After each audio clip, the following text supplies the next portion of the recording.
Yes, so there's heaves all around. We've made it. I've made it. I've just about made it, Rabbi. You've made it too. I've made it. I don't know what that means, but it's probably very messy. That's all I can say. Yeah, listen. A weird night for me. I ended Sabbath, and I'm like offline on Sabbath. Then I got to my stream about 10 minutes before I started. Didn't really have time to look at the news, and then literally just ran from that stream.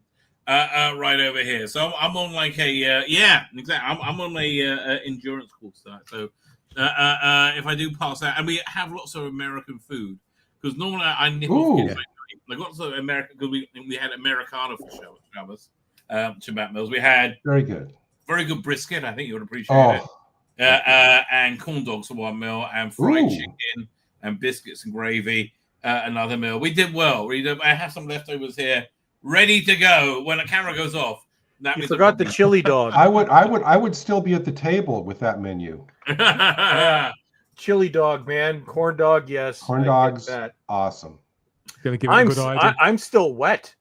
Ooh, do you have corn dogs over in the UK? Listen, he's a good man. We are men of that age now. Do you have corn dogs in the UK, Dan? Is that a UK thing? Well, we probably have. We do have practically everything now if you know where to look, like Reese's Pieces, all that kind of thing. But they tend to be sort of slightly either in a very small aisle in a supermarket, sort of in its own sort of recess area where it says like international food, or sometimes it does say American food. So we do have that in some places.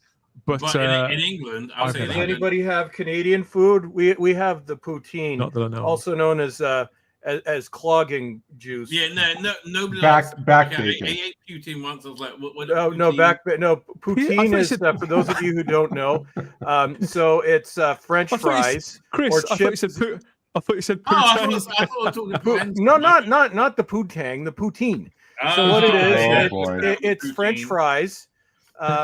Chips, as you call them in the UK, although we call crisps chips. It's all very confusing. But it's French fries with gravy and cheese curds. You have one of those and you're backed up for a week. Oh yeah, but I was saying I was wet. So in Canada, because one of my topics lately is our very strange weather, because our weather is possessed. How often do you all have something called a cloud burst? That's a fun thing that I got to experience this morning, not for the first time. Yeah, it's like a micro storm. Yeah, listen, look, as a man of the cloth, I would say your country is pissing off God. Well, trying to tell you. Well, what it is, yeah, exactly. You want to go on the go frumpy. Well, what it is when you have clouds, and our temperature yo-yos up and down. Like it was 14 degrees this morning, and now with Humidex, it's over 40. So when you have clouds and you have temperature yo-yoing, when you have a cold front meet a warm front, and then they converge, the cloud literally explodes, called the cloud burst. And when a cloud explodes, it's like someone took a swimming pool. See, you see the cartoons where there's like the cloud in front of your house? That's basically what a cloud burst is, because it's localized rain. So it's like you've got a swimming pool on top of your head that suddenly burst. And this morning I'm taking Sky for a walk. For those of you who don't know, Sky is my adorable 3-year-old lab.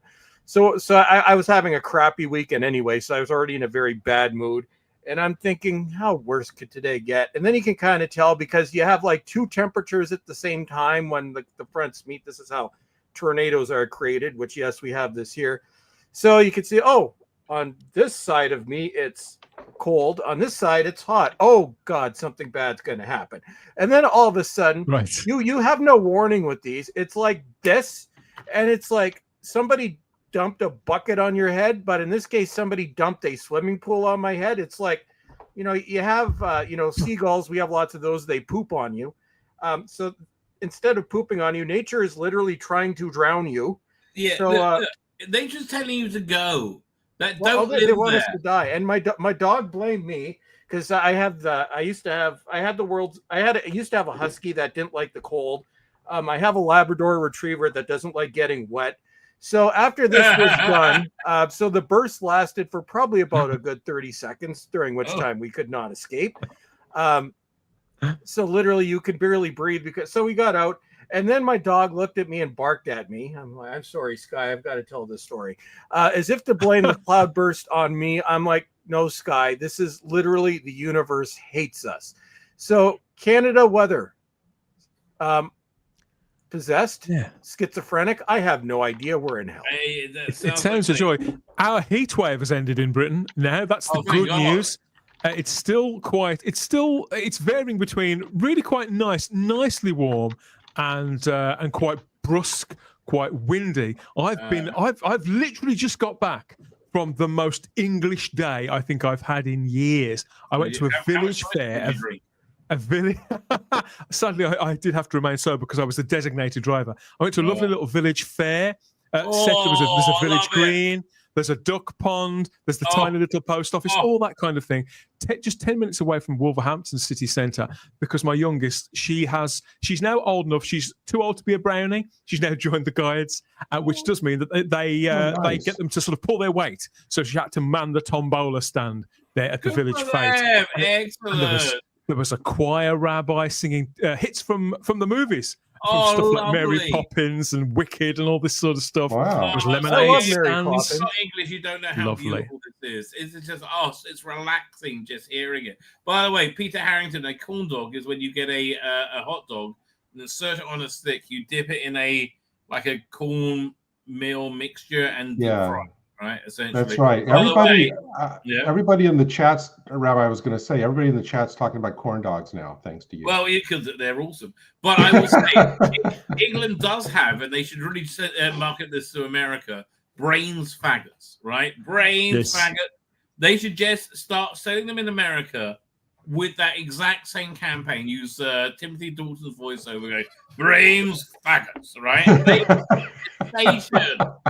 They really would, because they just don't realize what they're saying. They will become a sensation.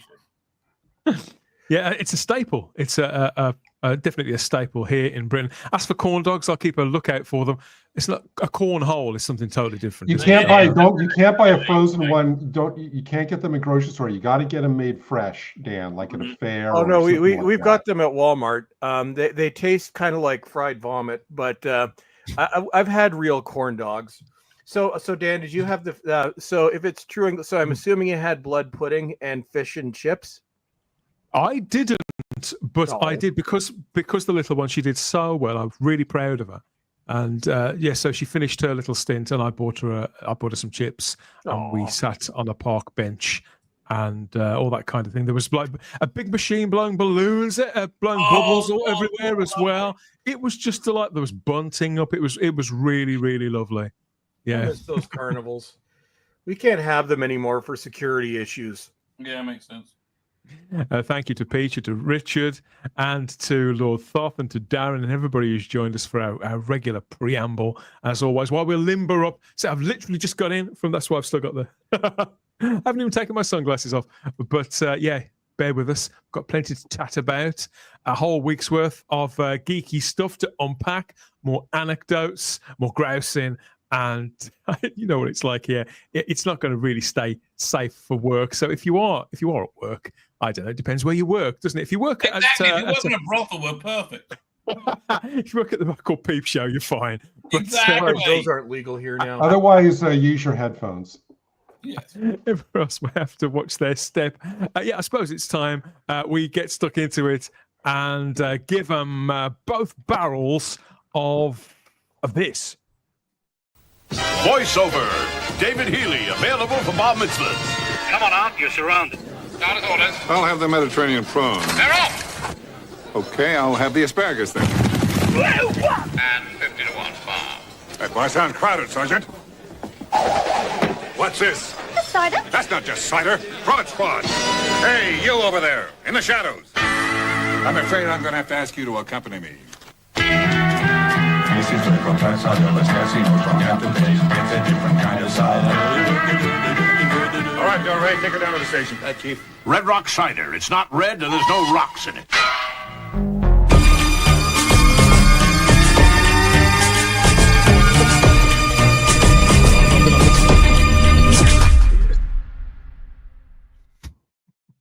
Yes, out of hyperspace again, back down to Earth. in time to queue around the block, maybe, for some of the films that are coming up later in the year.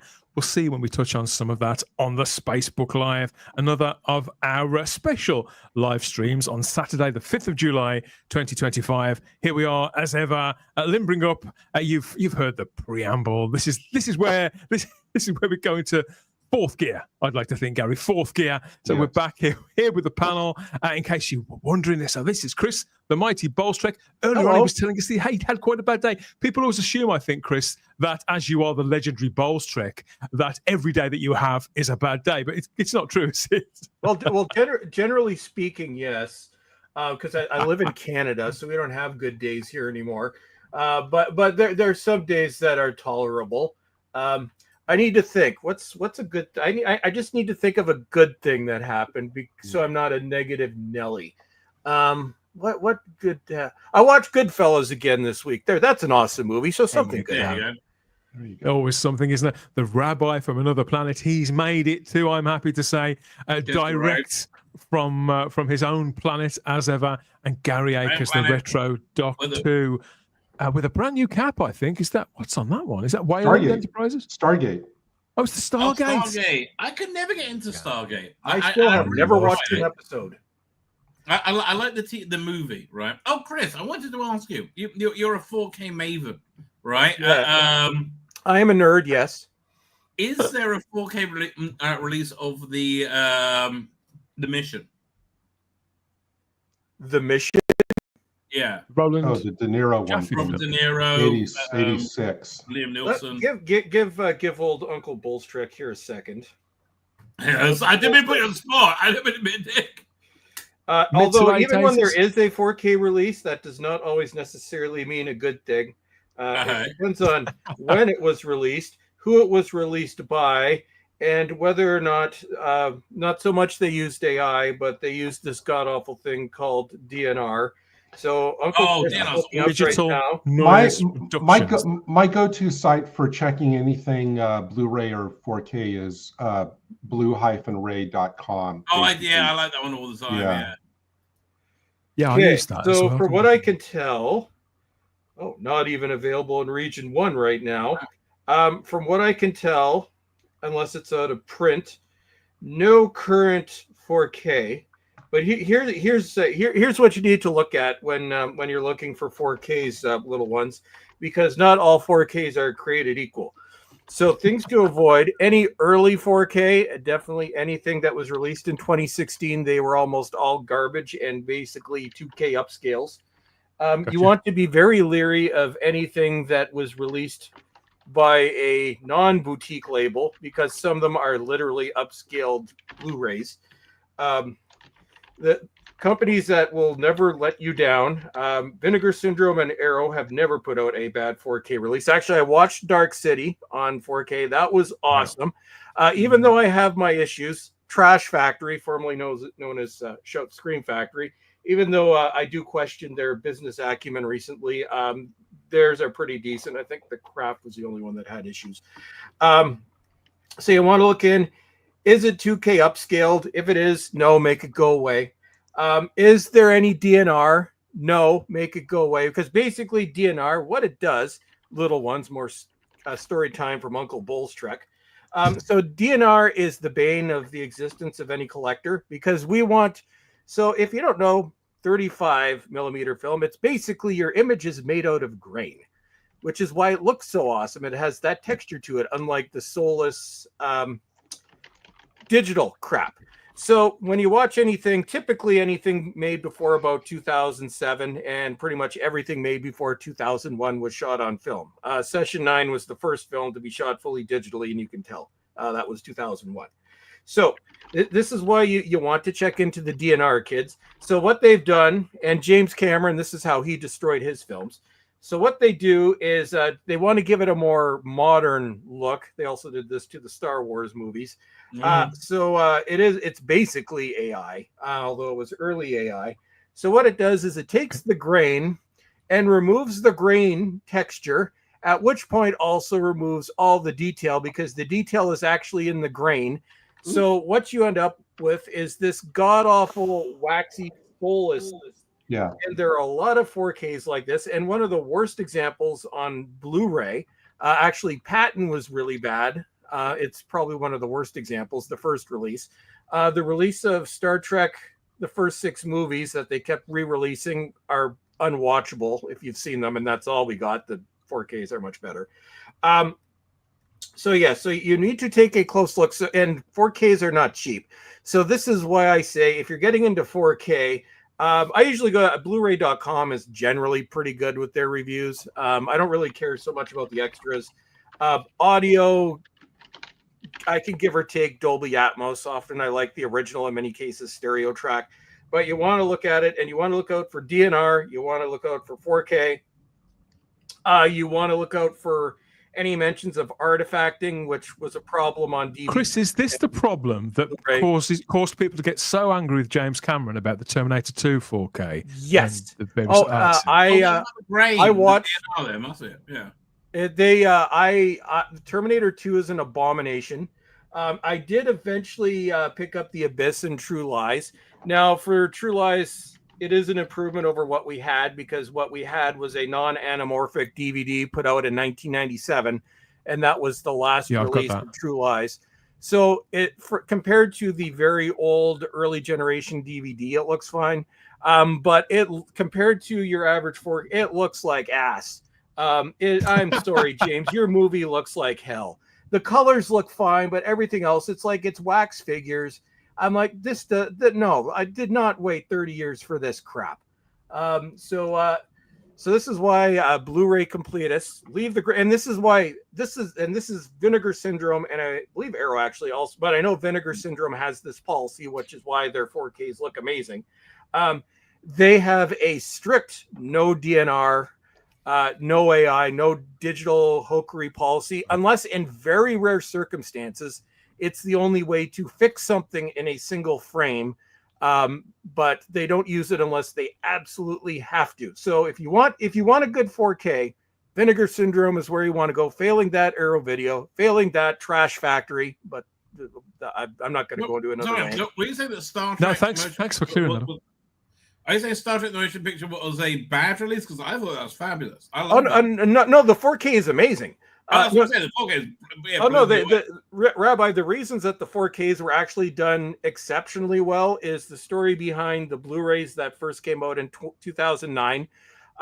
All out of the first 6 movies, all of them except Star Trek 2 were DVD transfers done back in 2000. The Wrath of Khan, the elements were deteriorating, so they did a new transfer of that one. The Wrath of Khan was the only one that didn't look like absolute trash. The other 5 are unwatchable. From what I remember, even the aspect ratio on Star Trek 6 was screwed up. It has a really weird ratio. Wait, is that like the one with the thin cases? They originally came out. They've been repackaged like 16 times. Okay, I think I got those ones. No, if you got them, they're the only ones you have. I'm definitely getting these 4Ks because they're films I watch all the time. I haven't bought Star Trek on any format since the second DVDs that came out in these sort of grey slip cases here in Britain 25 years ago. Dan, no word of a lie, I wish I hadn't sold those, because those special edition DVDs look better than the original Blu-rays. And to add additional insult to injury, so Star Trek 2 was the only one they didn't completely botch up. Then in 2016, for the 50th anniversary of Star Trek, we were expecting more releases. They only did 1 out of the 6 movies. And guess which one they did again for the second time? That's when we got the special edition Star Trek 2, which looked amazing. So Star Trek 2 is the only one out of those original 6 that didn't look like complete ass on Blu-ray. Now, those 4Ks are absolutely amazing. Actually, I watched Star Trek 3 just last week again. They look incredible. But those Blu-rays, god damn it. But this is why they look so good, because I think Paramount knew if they botched up the 4Ks, people were going to riot this time, because we were stuck with those god-awful Blu-rays for a decade. Riot? So, and Chris, talking about DNR, those early Bond restorations that were done by Lowry had horrible DNR in a lot of them. Oh, those I actually, Gary, I still have a couple of those. Because Oh, I do literally too, can't give them but away. I got the subsequent ones that were better done. I mean, I kept them. I remember when those came out, and this was I think that was the first time that I noticed. I'm like, DVD should not look this bad. This looks worse than my VHS. They're unwatchable, but Bond. Which one is this? Is this the 50th anniversary? No, Rabbi. These are the original DVD releases. Came out in around 2000, 2001. Oh yeah, I do Yeah. remember those ones. Yeah, They they're were awful. garbage. And I Well. had all of them. But I did like I'm- that 50th anniversary set. I think that the form factor of that books they have in there with their great extras. I'm a big fan.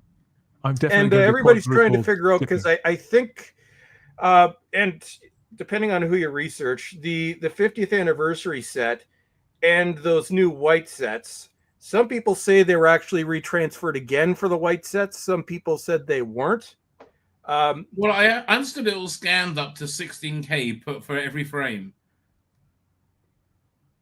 Well, yes. Well, but you know, the problem with the Bond things is like what Lowry did is they degrained everything, and then they added a little bit back because they realized they overdid it. But then they over sharpened everything, and a lot of them were too bright and everything. And so the first thing you see in a lot of the reviews from either the white box or the current thing is the first question you see online people asking is it better than the Lowry stuff? It's kind of become the standard by which everything is measured by, because nobody wants it to be that bad again. It's kind of funny because they've at least I haven't seen the four. I'm probably going to buy myself just the standard Connery set for Christmas. But Bond, it's kind of like Terminator 2. It's never really it's had multiple DVD and Blu-ray transfers, but every single one of them seemed to have an issue. Although I've heard good things about the 4K. And sorry, Colin, DNR stands for digital noise reduction. Yep. Or as I like to call it, pooping on your movie. You can describe it either way you want, but yeah, that's what it is. We do not like digital noise reduction. It's very bad. We wish it would go away. And studios say it. If some studio person or transfer person, not the boutique labels that don't do this, but the studios, just my word to you, people that buy 4Ks, they're not regular film consumers. These are film buffs, AV freaks, very nerdy people who It's don't the equivalent like their of the stuff. We want music the original fans. experience. Yeah. It's the equivalent of the music fans who are rushing back to buy like vinyl that's like pressed on sort of whatever gram of vinyl and will happily pay £40 for, I don't know, Tubular Bells or whatever it is. So I think that's really where I see 4K. It is for the collector. It's for the obsessive, if you like. I'm glad you brought up James Bond, because obviously we talked about this last week at length. And because we were celebrating, sort of, the appointment of Denis Villeneuve as the director of Bond 26. No movement on that yet. Nothing's been said since, really. But when we spoke about that, what we left hanging in the air, obviously, was the choice of potential Bonds. And none of these three guys stimulated us really particularly. The fan artists, though, are very much seizing the challenge. We've got this fan poster that's been put up there imagining Aaron Taylor Johnson as James Bond in a film called Need to Know. He's not in that group, though. I like Aaron Taylor Johnson as Bond. I don't like these. This is the thing that's confusing me, right? I think the rumor of moving into the 1960s is a reasonable one. I like Denis Villeneuve is a much more like adult. Denis Villeneuve. But none of that jives with a Tom Holland James Bond. No. Right? I don't want a Tom Holland James It's Bond. not going to work, is it? It's going to go all over the place. It'll be a lot like this, I think. Yeah, I'd rather watch that. I really hope it's not a Tom Holland or a Tom Holland type. Right? So the idea of Aaron Taylor Johnson, I'm like, oh God, yeah, thank God. Yes. Well, mainly, Rabbi, it's because he looks just like fucking James Bond. It's not rocket science, is it? Compared to these three dudes, admittedly, as I said last week. I don't don't want a know fresh who's- face. James Bond doesn't work. He needs to have some experience in his face. He needs to be chiseled. He doesn't need to look like Baby Boy. He needs to look like Sean Connery, who was like 32 and looked like he was 50. Exactly. But a week on, we look sort like of he lived life. a week on, we're kind of back in a similar place, really, with a different character, different franchise, because the talk this week seems to have turned back to Indiana Jones. Now, No! I didn't see this. I didn't see this coming. So yeah, rumors suggest once again that Disney is looking to reboot this franchise in due course. So this is according to the popular unofficial Disney fan site, which is called the Diz Insider. They have a mailbag section on their site, and somebody asked, "Are there any early plans for what's next in the Indiana Jones franchise?" And this website, which does seem to be quite informed, insisted that Lucasfilm is letting the franchise rest for a bit before they do a full reboot, adding that they could be looking to announce something at next year's a big D23 Expo event. So on one hand, you think, well, they could be waiting a while. An announcement next year about a potential reboot for this, and obviously a big recast. Because when people talk about this, some people liken it to the James Bond legacy in many respects. You know, several actors have played James Bond. Indiana Jones could be argued as a similar kind of character in theory. I think that's shaky. I think my theory on this, Rabbi, is that if Kingdom of the Crystal Skull had have come out in 2008 and Steven Spielberg was directing, but that had recast Bond for that, recast Indiana Jones for that, I think it would be a different story. But they stuck with Harrison Ford. The best part of another 20 years later, Ford's back again. To me, the character... At this point, he's synonymous with the role. Yeah, right? whereas with Bond, Sean Connery played him initially in 1962. 4 or 5 years later, there was another dude doing it. So it's not the same. Exactly. There's no history of changing Indiana Jones. I don't know. It's not like they have the best track record now, is it? You know, you maybe give it a couple of years to rest, maybe give it like a couple of decades. I mean, like, I just wish they had a pair of hands there. I go, oh, that might not be awful. Harrison Ford has completely ducked this. You know, he's well out of this one. Yeah, I think. So yeah, there's no proprietorial kind of quality about the part for him. I've no doubt he doesn't give a shit. He played it 5 times with varying degrees of success, drastically varying, you could say. I don't think Harrison Ford will mind whether they recast it or not, but I think for the general punters, Gary, I think it's a totally different prospect. But what do you think? Because this is in many respects Americana, isn't it? In the way that Bond's synonymous with the United Kingdom. Of course, I mean, Raiders, along with Back to the Future, I think is probably one of the most iconic movies of the entire 80s decade. But this is not like Batman, where you can pick and choose from the half dozen people that played it. Pick your favorite. It's not like that. He's identified with the role. The Indiana Jones is one actor, Harrison Ford. If they try to do it like this, and if they also try to say, well, no, we had different people play him in the Indiana Jones Chronicles, they're going to get laughed out of the room. Yeah. So, exactly. It could be a trial balloon. Make a comment like that just to kind of gauge what the reaction is going to be, and if they don't know what the reaction is, they're not thinking this is going to get ratioed to infinity. This announcement, just because something gets announced at D23 doesn't mean it's going to happen, I suppose. Oh well, yeah. Like can we buy the tickets to the Ray movie yet? I mean, that proved that. You mean all those Star Wars movies aren't happening? Yeah, I'm so disappointed. But if this does happen, Disney might as well just put out a press release with a big headline at the top. We're out of ideas. Now, if there's a movie executive that's smart out there, they will greenlight and very well cast a Doc Savage movie, right? With an idea of making a trilogy. Yes. And it's like, oh, look, we got. Let's go back to what we ripped this off and made this original from, right? They make Doc Savage.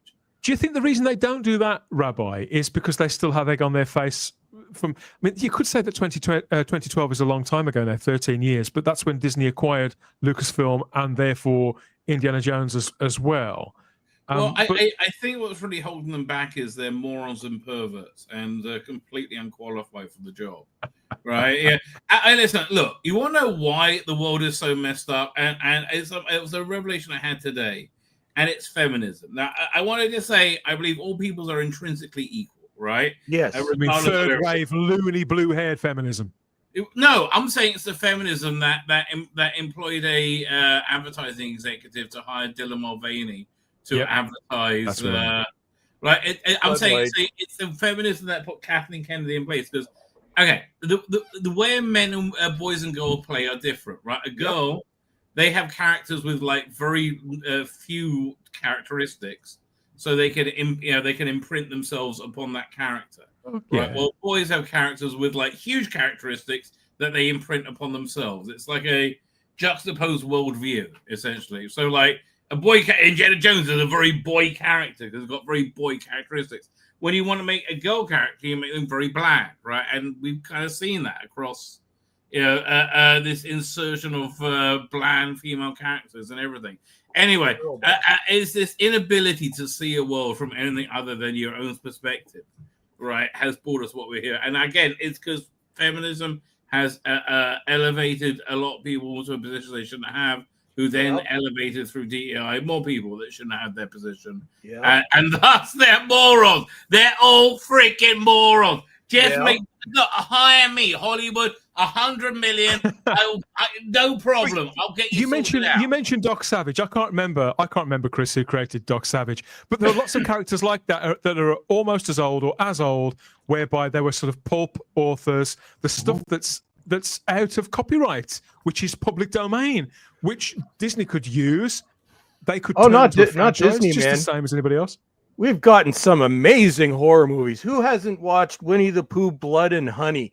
Oh, you'll never be able to see them the same way again. I'm saying, like, there's the Shadow, there's the Phantom, there's a whole world that they could, Buck Rogers. There's so many of them. I mean, I'm sympathetic to the idea that Indiana Jones has this silhouette, which technically, in theory, could have been transposed onto somebody else. But I just think that I think there was a period of time where people would have probably accepted it. But I feel that was about a good 20 years ago. I would say for two reasons, no. But go ahead, Dan. I'll let you finish. And then the speculation hasn't really stopped. There are several candidates whose names keep popping up. Mainly people called Chris, except you're the only Chris that's not on here, actually. No, you didn't. No, you don't want me as Indiana Jones. Indiana Jones needs to have a non-receding hairline. Well, no, Dan. Here's why. Two reasons why. One, why it would never work, and two, why it wouldn't have worked 20 years ago, or at least it would have been very mediocre. One is the character of Indiana Jones was written for Harrison Ford to piggyback on his success as Han Solo. They wanted to create another vehicle for him. Wait a minute. Didn't they offer it Tom Selleck first? Yeah, I did imagine they did. As far as I know, this character was based. They wanted to create a character. I think at one point Tom Selleck was approached, but the specific character, the one that was written and the one that was on screen, was written specifically for Harrison Ford. With Tom Selleck, they probably would have written it differently had he been there. But this version was written specifically for Harrison Ford. Honestly, I would have liked to have seen a Tom Selleck, maybe not Indiana Jones movie. It'll be very different. Watch Daughters of Satan, everyone. The Tom Selleck movie from 1974. You'll never see him in the same. I don't think any of these actors would do it because there's the downside is cataclysmic. If they get, a director that screws it up or whatever, and this goes wrong, these guys know they are never going to live this down. They are always going to be the failed Indiana Jones, and they are not going to want to take that risk. But I think the reason why these candidates get linked to the part so often is simple lack of imagination, and most of them are too old to play it now anyway. Technically, if they were looking to sort of to restart it all, most of them are older than us. Well, and some of them, like Chris Pine, he'll always be remembered as third-rate Captain Kirk. But I think, Dan, the other reason I don't think, especially 20 years ago, why it wouldn't have worked, because if you remember, we were in we're sort of leaving the age of woke remakes, but we're talking to what I now refer to as the first stage of mediocrity from the late 90s to late 2000s, 2008, we're still kind of getting out of that, where everything was being remade. Aside from maybe 2 or 3 decent horror movies, every remake was terrible. Although Charlie's Angels did have some nice visual elements, I'll say that. But everything was at least 6. Nothing from the late 90s to late 2000s, aside from the odd exception in Harry Potter, Lord of the Rings, those types of things I remembered fondly. But everything else is what I would literally call slop. Especially horror in the 2000s, it was nothing but remakes. So I think had they done this in Hellraiser in the 2000s, was that in the 90s? Oh no, Hellraiser, they've been beating that dead horse for decades. No, Rabbi, with Hellraiser, they had 3 really good movies, and then it keeps getting worse to the point where it's now shot for $25 on a video camera. I would say the first 2. First 3, maybe. Okay, fine. Yeah, but Terry Farrell's in the third one. How can based on that alone, you gotta like it. It. I don't remember Terry Farrell. I don't remember anything about the subsequent ones. I saw at least 2 after that, but they kind of disappeared into slop. Oh no, they people who toe the party last year. People who toe the party line and will defend anything that the mainstream do, including those chumps at Disney, will go to lengths to point out Sean Patrick Flannery and River Phoenix both played Indiana Jones. So other actors have played this character. But that's that's so disingenuous. Not the same. It's like it's like it's like if somebody takes this role, it's gonna be crazy. All right, I just think it's just let's look. Dial of Destiny. Dial of Destiny was originally intended as a reboot, and the fan pushback was so strong that they went through how many rounds of rewrites and reshoots in order to minimize the original ending, where Phoebe Waller-Bridge essentially becomes the next Indiana Jones, and they're going to try it again. You know what they should do for their streaming service? They should have already said, "This is a stupid idea that we had that we were going to do with Indiana Jones." Right? I think actually, Rabbi, here's an idea I have. If Disney wanted to save itself, they could have a series called "The Worst Remake Ideas We've Ever Had Seen in Reality," and add a laugh track or something. But specifically with Indiana Jones, like in the 2000s, it wouldn't work because it would have been a terrible remake. You think Kingdom of the Crystal Skull was bad with Harrison Ford? I believe at one point that was supposed to not have Harrison Ford. But I think Indiana Jones is one of those things that's timeless with the original movies. It's one of those things. It's like remaking Citizen Kane, and I these are some of the most highly regarded films in history. I don't, and as you all know, I'm not a fan of the remake. And as I told Dan, I'm like, I know I'm going to have to polish off my remake rant for something this week. But Indiana Jones, it's to me, it's those first 3 movies. And I don't want to think about the very mediocre Age of Mediocrity movie in 2008. And I still haven't seen the Phoebe Waller-Bridge disaster. And frankly, I'd rather get run over by a dump truck than sit through that. But I want Indiana Jones. Like, you don't need to remake everything. The only reason to remake something, which I would argue those 3 movies, even Temple of Doom as a horror movie, I think they're perfect movies as they are. The only reason to remake them is to make more money, which, well, they lost money last time. It's like, no, you have those 3 movies. It's like Back to the Future. Thank God. Well, as Zemeckis and Hale are still around, that's not going to be rebooted. And please don't reboot that ever. No. Or Jaws hasn't been rebooted yet. Thank God. And I don't want to see. I just want to see James Bond. Not James Bond. James Bond is fine. He's the exception to the rule for what Dan just said. But with Indiana Jones, just leave it as it is. Leave us with those 3 movies. Just, you don't need to redo them. Take those other 2 movies, dump them in the shredder, the bin, and then, I don't know, turn them into horse poop or something. I don't care what you do with them. Just leave us those first 3. Maybe that animated or that kid series they made. Okay, I'll accept that. But no, just make it go away. Give us something new, please, for the love of God. Unless they're going to give us more Indiana Jones as played by Harrison Ford, created by AI. No. No. Okay, no. It's here, baby. No, they can so do that. Hey, this is why and this is why I may refuse to watch anything after 2024, because at least then I knew it was real. Yeah. No, there's a movie on Netflix called Havoc, which has a big chase scene at the beginning. All AI, apparently. There's a movie called there's one that's kind of funny. It was an action movie about Karen. That trailer was fun. That's the only one that actually got me a chuckle because it was so over the top. But no, I of course I do say this is the one that uses AI avatars, although I do that on purpose because AI is stupid.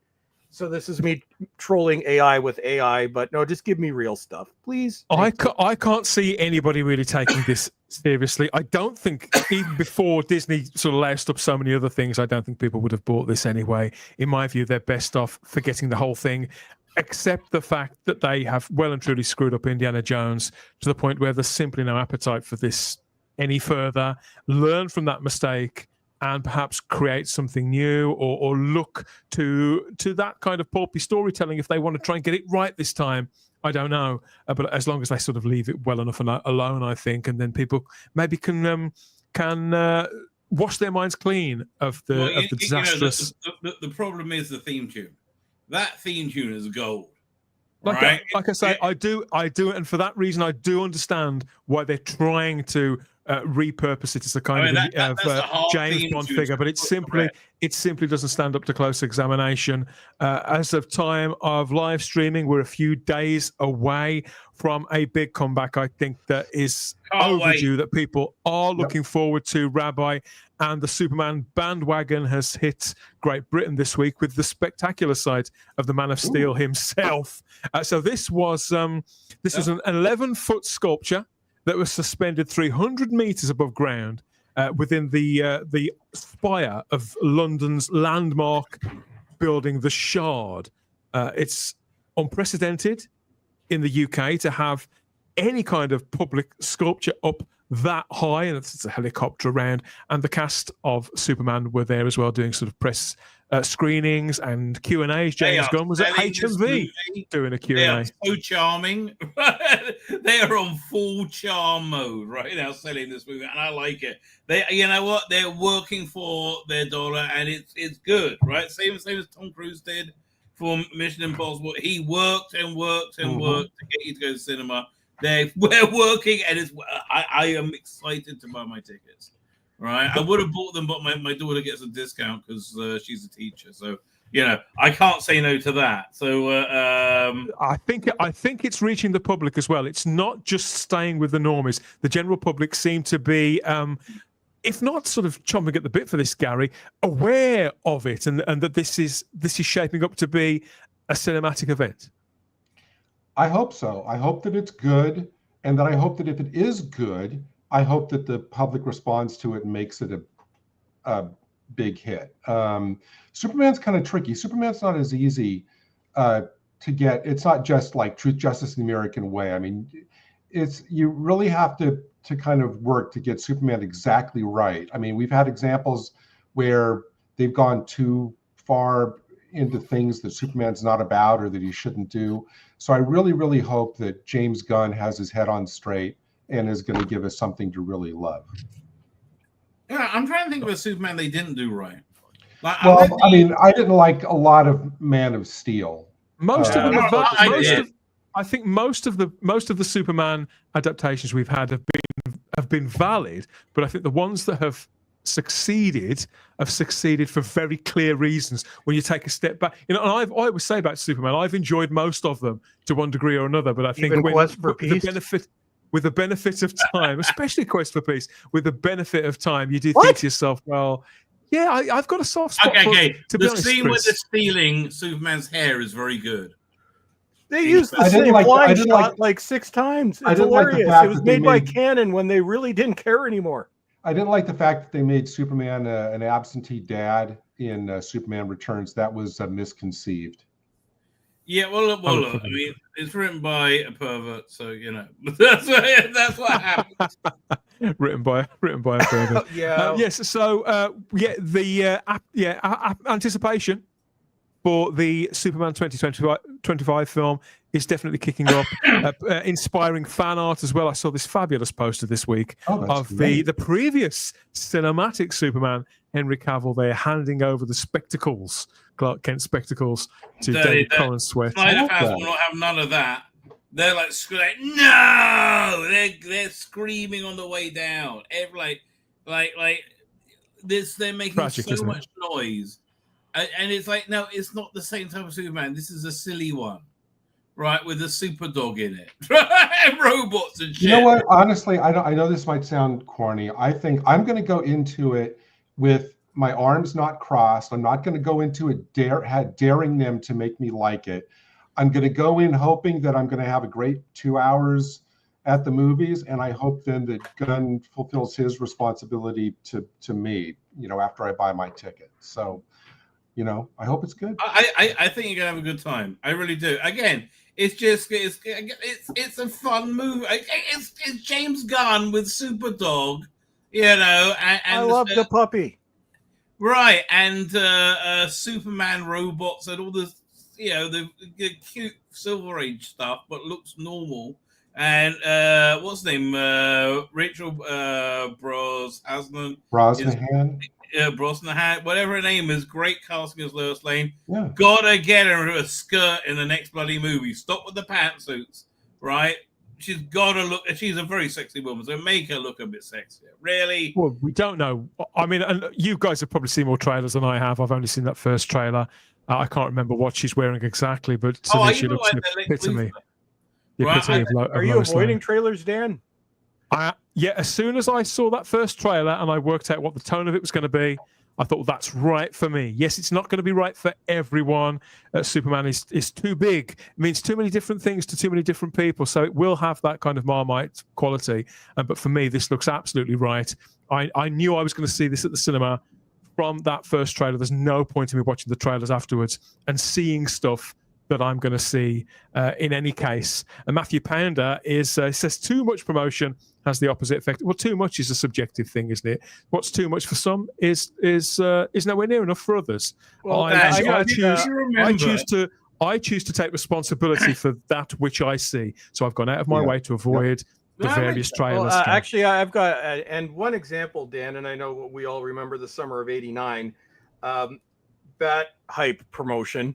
For the 1989 Batman. It was I think to this day, that might be the most over-promoted movie I've ever seen. Like, literally, me too. If you watch Friday the 13th, Jason Takes Manhattan, which was filmed in New York, you can actually see it. There's actually an unintentional Batman 89 promotion in that movie, because you could see a big poster during like the 10 minutes Jason's actually in Manhattan. Yeah, but on the upside you get the Prince soundtrack, which is pretty good. Well, but I've never been a Prince fan.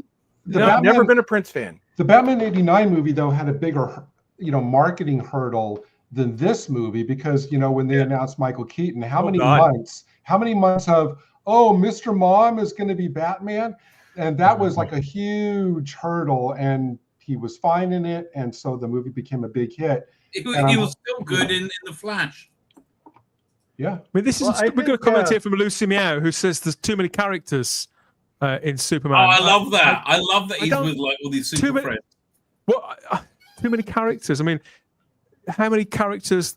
Any one of name any film that you've gone to see, probably ever, and there's like 24 characters in it.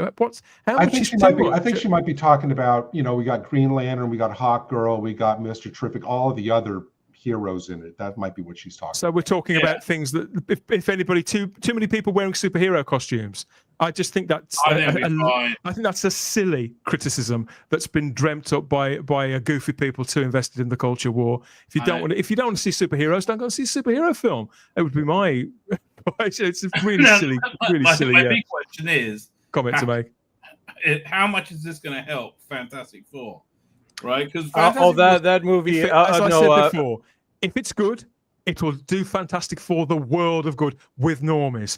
If it's not, then it won't have any effect at all. What are you talking about? The If people- Fantastic Four Even is normies can't stand our friend Pedro anymore. He If put, Superman he put his is foot in good- his mouth. Yeah. There's 2 weeks in between it. So if Superman is good, then people will have a good time with that. They'll start to think, oh, I've forgotten how much I enjoyed superhero movies. When's the next one? Going to the cinema. And Oh, if they Fantastic bring Four, out 2 weeks Dud, time. They bring out a dud, which I think it's going to be. I really think it's not going to not be a. You're going to walk out of Superman feeling No, but had a fun time. I Yeah, don't but think you're going to Fantastic- walk out. No, I that's think, true. But what you're asking, like, what effect will it have? The effect will be, if Superman is a success, the effect will be more people will go and see Fantastic Four. Whether they like it or not, I couldn't possibly say. Dan, you're talking about like rising tide lifts all boats, right? That's kind of Yeah. That's Well, I that's think. pretty much. Well, I think Superman.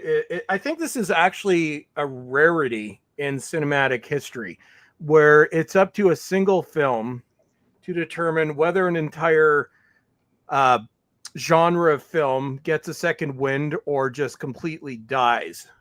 So the entire history of superhero and comic book movies rests on this. If this movie does well and it's good, it has to be well. It has to be really damn good, and it has to make a hell of a lot of money. Then I think we'll get maybe a second wind, depending on if they continue in this sort of way vein in the future.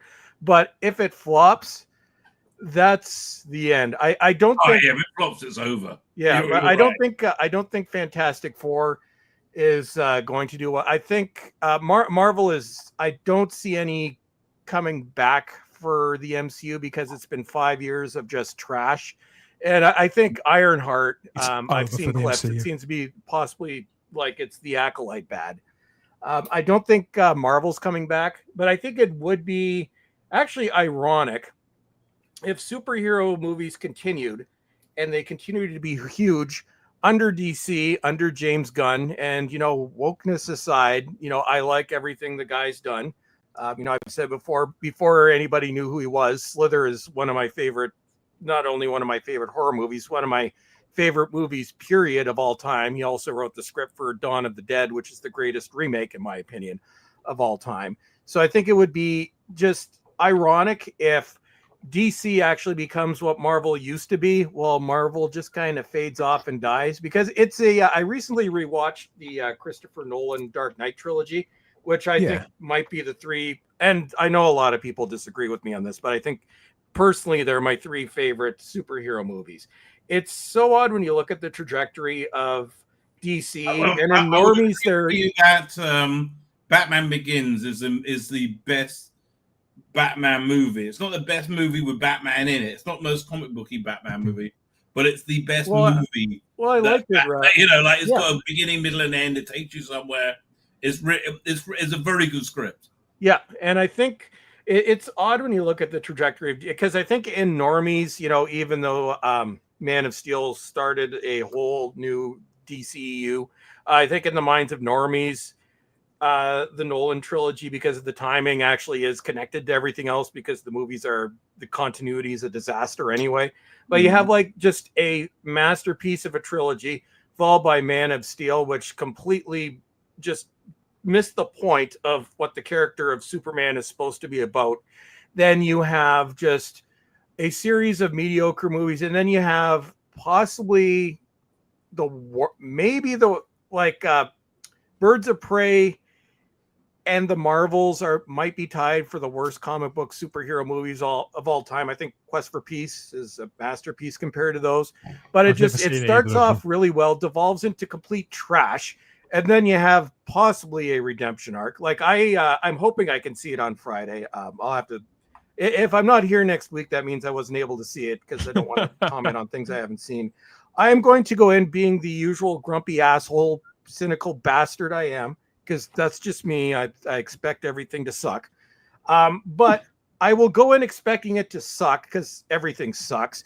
But I will also have a hope that it won't suck, and it might actually make me think I'm enjoying a movie in the theater for the first time in like forever, because I recently saw 28 years later, and I was not impressed.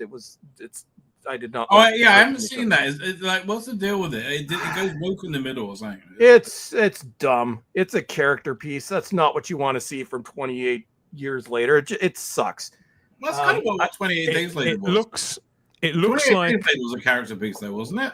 It was a character piece with heart. This is a character piece with stupid. and the one thing that you want to see is you want to see them go in and like attack London that's been abandoned for 28 years. That's what I wanted to see. No, we don't even get that. We get scary time in the freaking woods. But anyways, so in summary, so I will see this on Friday. I'm going to be cynical because I think everything sucks because my brain is conditioned for disappointment at this point. But I have a hope that I will enjoy it. And if I do enjoy it, you might actually see me in like a happy mood for the first time ever on a stream next week, which will probably shock everyone. So we'll see. I like the fact that the whole world is getting this at the same time. I think this is it's absolutely right that be the case. I mean, no, there's never like a 4 or 5 month period in between these movies now hitting different territories, but I think it's like within a day or two to minimize not just any spoilers that could affect people's enjoyment, Gary, but to maximize that feeling of everybody rushing to see this kind of global event, and hopefully Superman will do its bit to bring back the heroes that we've been talking about on this show now practically since the start. I did want to mention another hero before we move on. Now, in fact, it's been quite a sad week, generally speaking. Several people have passed away over the last few days with genre credentials. People like Michael Madsen, Mark Snow, Julian McMahon as well this morning, the Australian actor. Yeah, I just saw that. No. But I just wanted to acknowledge the passing of Gerald Harper at the age of 96. Yes. Mostly known, I think even now, nearly 60 years on, mostly known as Adam Adamant in Adam Adamant Lives, which was kind of the BBC's answer to The Avengers, a series that only ran for a couple of years but was really, really popular. Featured famously early work by the director Ridley Scott, but Gerald Harper was the lead. He had a plucky sidekick. He had a kind of stoic butler, if you remember. So it had all of these trappings. It wasn't the most original show in the world, but it was led by the fabulous Graham Harper, who had tried to bring it back. Enormous amounts of charisma. Well, there has been talk.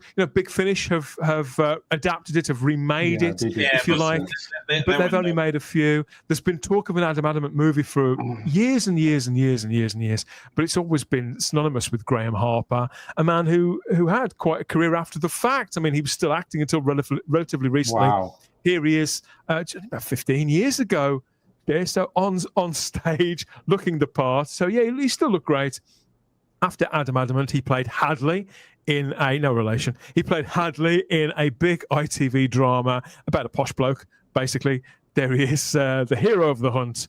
So he was a bit like Jason King, Peter Wyngarde's character. He was one of those standard male figures in British culture throughout that time. But it was definitely as Adam Adamant who was most remembered. Dan, you need to get a copy of that TV Times there. Doctor the wording, and then put a picture of yourself in there. Return of Hadley. That would be great. And my gaff stood on the driveway. And out of nowhere, Dan just made me very, very sad because I actually did not know that Mark Snow had passed away until I just Googled it. Okay, now I want to say this is a show that has been bubbling under my radar forever. And so when Dan let me know yesterday that he'd passed away, I actually went and watched finally the first episode. And Dan, this is an amazing show.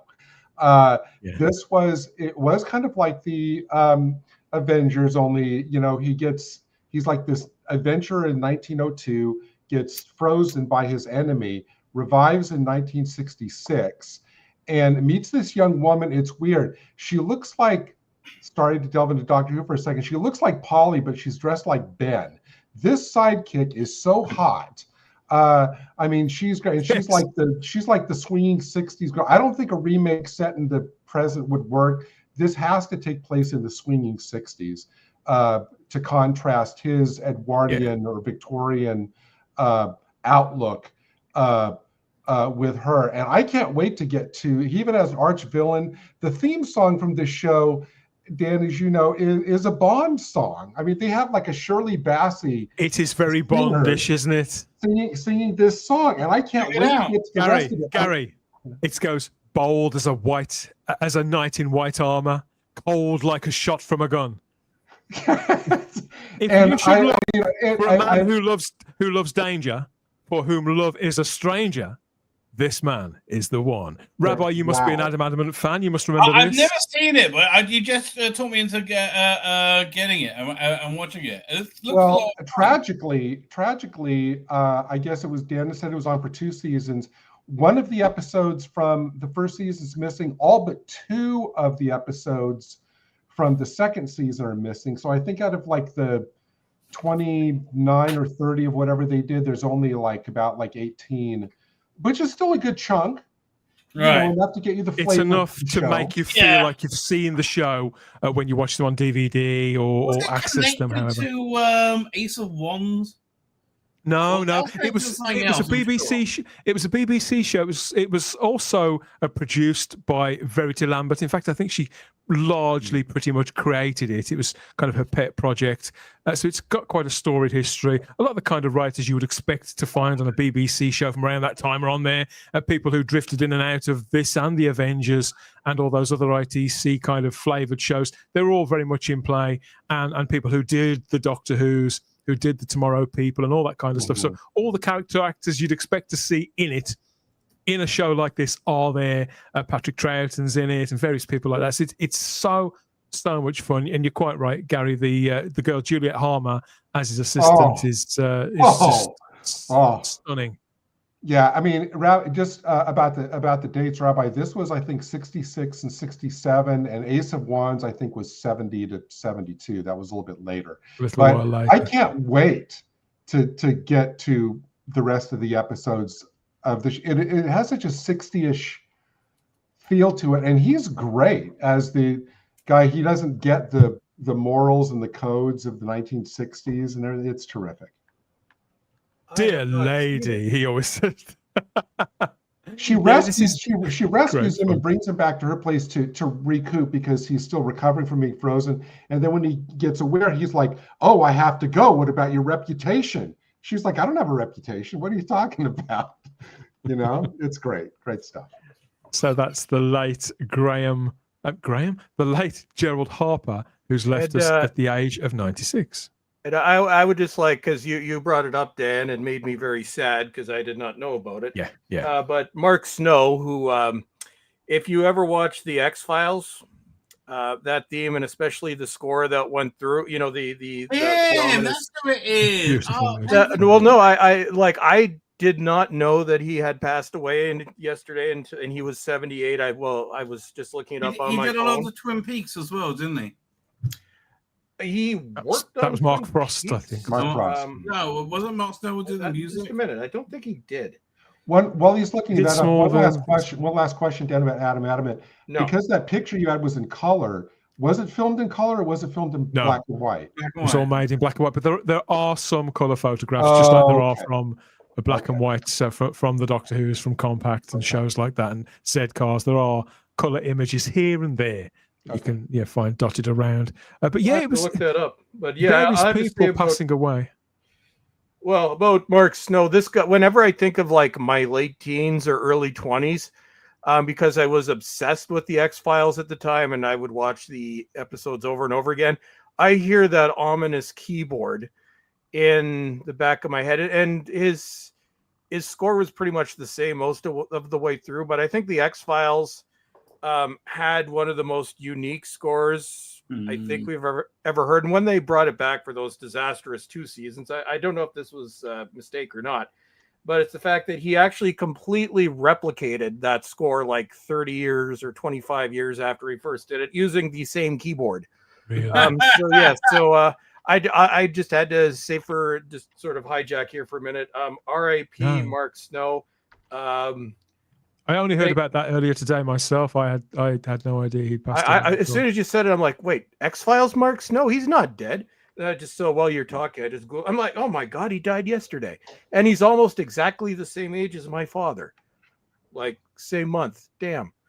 Yeah, I was surprised. I didn't think he was anywhere near that old, to tell you the truth. Obviously, the theme from the X-Files was a top 10 hit in Britain, Rabbi. He was in his 40s. Like, we're old, dude. He was in his 40s when he started doing the X-Files. Like, we're old. Rabbi, I know we're bouncing around. Rabbi, all the existing, they're surviving, I should say, Adam Adamant episodes are on YouTube, so you could go in anytime and start with episode 1. Okay, I love it when stuff that happens. Okay, good. I think. Well, I know you'd really enjoy it, Rabbi. It's got that kind of Avengers quality to it.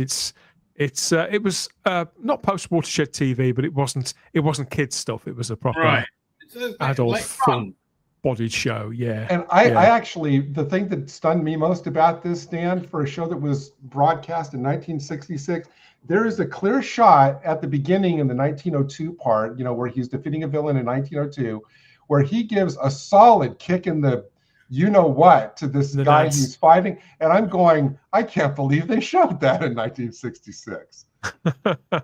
I can't believe they showed that in Britain in 1966. Yeah, I was going, wait a minute. I had to run it back, and it's like, did I just see what I just saw? And they probably wouldn't do it now. Absolutely. Okay, great casting for you. How about Orlando Bloom as Adam Adamant?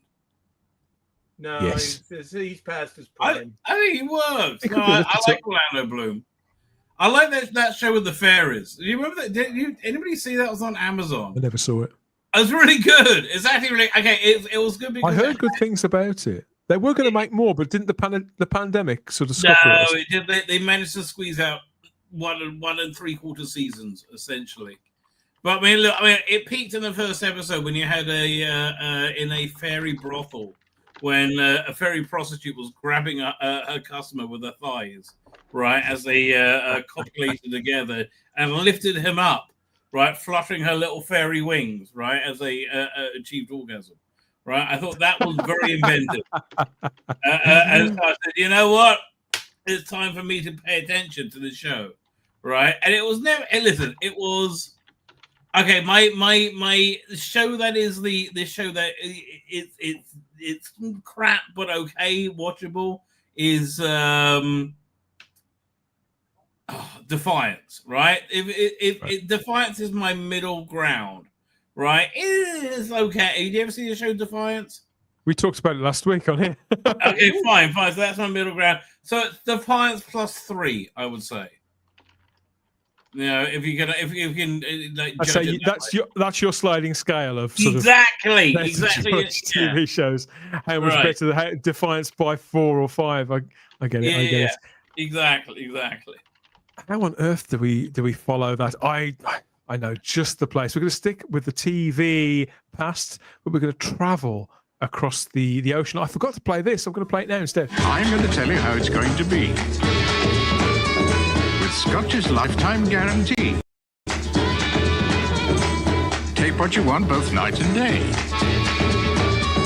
Then re-record, not fade away. Re-record, not fade away. If it's Scotch, it's guaranteed for life.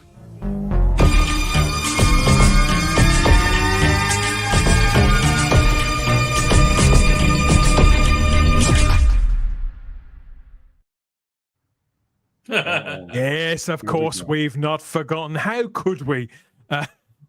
It's time. Yes, so a moment ago we heard a story about a man who was frozen in ice, Gary, for decades. Presumably, Adam Adamant had never seen a PSA film. They're advising him to avoid ice of any description at all costs. We've definitely seen films about the hazards, haven't we, of natural phenomena and weather in the fabulous selection and men. By Lots of ones about men beating you. And I have to wonder, what on earth have we got this time in this public information film, as ever, from over in your territory again, Chris, in fair Canada. So do you want to give us the preamble for this one? Hello, everyone. So this week we're going to take a break from people being mangled by cars. Although rest assured, I have a real banger next week, literally. But we're going to do something a little bit different this week because you know what? Diversity is the spice of our life. strength. Yes, exactly. In all its aromas. And so what we're going to be learning about this week, children, it's a little lesson in breaking wind. This is a commercial. This did air on TV. Fairly recent from the 2010s. Dan, roll it. Well, it's true that I fart, but I wouldn't call myself a farter. I'm a social farter. I really only do it when I'm out with my friends that fart. We hang out, we drink, we dance, just have some fun being together. Farting. Sometimes I'll use farting as an excuse to meet a guy. Do you want to go outside for a fart? Yeah. We talk. We fart. Just because I fart at parties now and then, it doesn't make me a farter.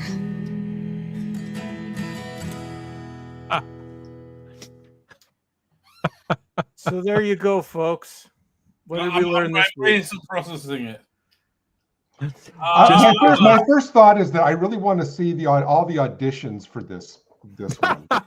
That lady is going to be associated with this commercial as ever. So, like I said, we are a very, very strange country in every way possible. We're not normal. Somebody came up with this. So yeah. Blame Chris, Canada. This is very peculiar, even by British standards. If chronic farting is a problem in Canada, Chris, that would explain so much. Yeah, well, our neighborhoods do smell like poop, although that's because we've got literal poop on the ground. But we're a very strange country. But for next week, we are going back to La Belle Province, Québec, avec beaucoup de choses qui est terrifying. We're going to learn more about road safety, but this one is completely over the top. Probably more so than most of them. And stay tuned. We can't wait. maybe she'll cheer up eventually, our little firework girl. Oh no! Never change that. She's become the girl of doom now. Well, especially since yesterday was July 4th here, so that's. We had July 1st, which is Canada Day, and half the country refused to celebrate for understandable reasons. But that's a whole other sad story. And we're here to talk about happy things and farting. Well, I must say, as a serial farter, I've got quite the hit rate. I'm a notorious figure in the farting world. I was amused by that commercial, but I suspect they weren't their actual farts. They could have been dubbed on afterwards, Gary. Which to me, they should have got proper. They should have brought in some contenders. I think. What do you think, Rabbi? I don't know. I think it's like that's kind of like fake porn, right? No. They got those farts have to be real. Like to see that ad in Dolby Atmos, maybe. Yes, exactly. It's from the 2010s, so it was at least in surround sound. It was mixed in. It was mixed in with YouTube ads for a while. So if you had a Canadian IP address, you would get that delight for videos. So weird. It's so weird. People are speechless in the live chat. I don't think I can quite believe it there. But obviously, Blame Canada says Richard Brooks. You can. And Stephen Braddock says you can tell it's Canada. That's very South Park, Canada. And Peter Harrington reminds us about Johnny Fartpants in the Viz. Yeah. No. You'll only see stuff like that on the Spacebook, folks. Yep. Or on Canadian TV when anybody's watching. What a great You don't know. You see an ad come up, literally. That's right. Totally an ad comes up. You don't know if a lady's going to get punched, somebody's going to get run over by a car, or if somebody's Anything could happen. Anything could happen, and anything can happen here on the Spacebook Live. Here are regular live streams covering all of geeky movies and TV. If you can geek out about it, we talk about it. There aren't many rules here at the Spacebook Live. We are going to be bringing back some of our other panelists sooner rather than later as well. Various people are off on holiday and doing this and that and the other. So, in no time, we're going to be bringing back some previous panelists as well for more of this sort of brand of general nonsense. But in the meantime, please make sure you're subscribed. It helps a lot more than you think. Turn on the notifications too, then you'll find out what we're doing next and when we're doing it. Particularly in the wake of that Superman movie, I think we're going to be very keen to talk about that. So, thank you for your support, everybody. Drop us some comments about Indiana Jones there, about the farting, and everything we've talked about so far. But now, some more of this. Oh, hello. Have you heard about 1-800-MEDICARE? Yes, you have, because I just told you. Must be broken. You can find out what Medicare covers, get information on staying healthy. Whoops. They'll even tell you what Medigap is, which is important to those who have a gap in their Medi. Oh. The bottom line is, for healthcare questions, turn to the experts at Medicare. 1-800-MEDICARE, helping you help yourself.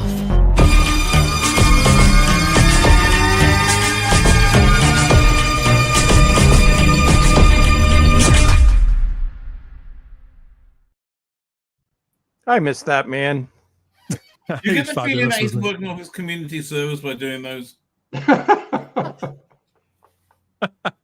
You could be right. Okay, so cinema goers, movie buffs, whatever you want to call them, geeks like us, we turn up at the cinema sometimes out of blind faith, I think, particularly if we're going with a bunch of normies rather than a bunch of geeks. The mainstream appetites are somewhat different from ours, I think.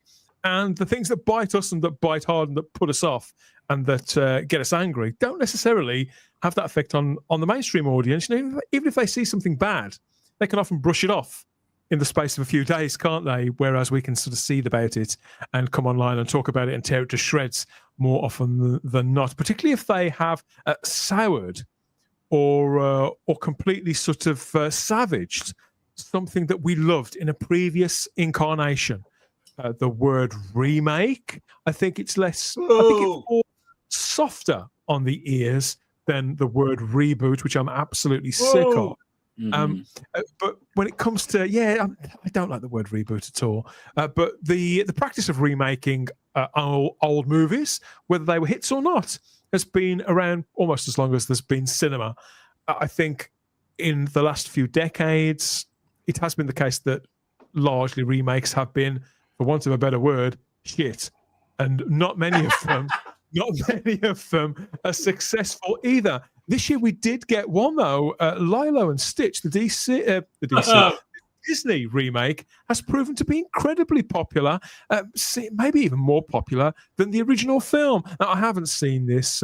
My kids really love the original one, and I've got a lot of time for it myself. I probably will see this at some point in the future. But I think this is very much the outlier when it comes to remakes. And whilst remakes have never really disappeared, I don't think there's been as many in recent years as others. But then I looked at the slate for this year and I saw quite a few, particularly in the rounds of new trailers that have sort of escaped into the media. First of all, due for release very soon, is a new remake of the classic 80s comedy, The Naked Gun, synonymous with the late, great Leslie Nielsen, of course, as Frank Drebin. I'm holding out hope for this one because it's Seth MacFarlane and Liam Neeson, and they're both pretty good together. I refuse to watch this. Polar opposites as always here at the Spacebook Live. So the upshot of it is that this project has been kicked around for the best part of 10 years from one creative to another. Seth MacFarlane only got involved think it was 4 years ago. I don't think they went to him cap in hand as such, but I think he'd spoken about how if ever he got hold of the Naked Gun, he'd cast Liam Neeson because they'd worked together before. But the studio had wanted to make a new Naked Gun for quite a long time. Originally, they had involved Pat Proft and David Zucker, who were the creators of those original films.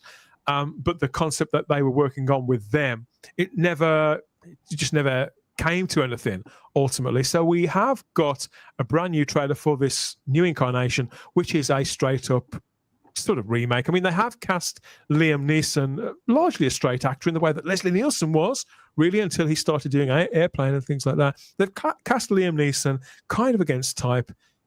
It does seem like he's having a blast doing this. I like how they lean into it. It is a remake in the trailer. I don't know if it's in this trailer. Well, it's weird though, because I mean, if he's supposed to be Leslie Nielsen's son, then it seems in the trailer he is, because they're going, hi dad. Then I mean, when I first saw this, I thought, okay, so it's a sequel. So basically they're acknowledging the other movies existed, and this is just, but why then they didn't come up with a different name for it, like the Nakeder Gun or something, as opposed to just it's like you got to look at it with normie vision. Normie vision is, Naked Gun. That's sort of the thing that they're doing recently, where it's a reboot, but it's a sequel. Like when they redid Scream. When I went to see The Disappointment, that was 28 years later, there was a trailer for I Know What You Did Last Summer, which it looked awful, like just horrifically bad. That's what they call a legacy sequel, isn't it? So then Jennifer Love Hewitt shows up, so I'm like, okay, so it's a reboot sequel. I'm like, just go, no, not anymore. Just go away. Like, it was like, why? It's no, honestly, like came straight out of 2019. It was horrific. When it comes to the Naked Gun, obviously it's a certain brand of humor, Gary, in the way that I think the humor of Naked Gun and Police Squad and Airplane and all those things is as idiosyncratic as Monty Python. And would you remake Life of Brian or do some sort of sequel to the Life of Brian with different creatives? I'm not sure that you would. No. There was an original title for this movie. It was originally going to be accepted as the fourth film. The original title was The Naked Gun Episode 4, A New Hope, believe it or not. That would have been actually great. That would have been fun. I'm looking at that Naked Gun 2.5, The Smell of Fear, and I'm thinking about the PSA we just saw. I saw all of these at the cinema, by the way. I mean, Leslie Nielsen was great in this. I think that in the new, nothing will match the original 6 Police Squad. Those are just classics of classics. For this new trailer, I was actually, 2 things surprised me in this new trailer. One is that they seem to have lifted a visual sight gag straight out of the second Austin Powers movie with the silhouette thing. That's right out of Austin Powers 2. And second, I still don't know. I've seen the trailer for this a couple of times, and I still don't know exactly how I feel about that O.J. Simpson joke. That kind of makes me uneasy. I mean, I know what they were going for, but still, you kind of have to know about the real life event in order to get the joke. And so they're making a joke out of a tragedy, and that's kind of weird to me. Other than that, I'm actually kind of looking forward to this movie. I won't pretend the trailer didn't make me smile, because it did.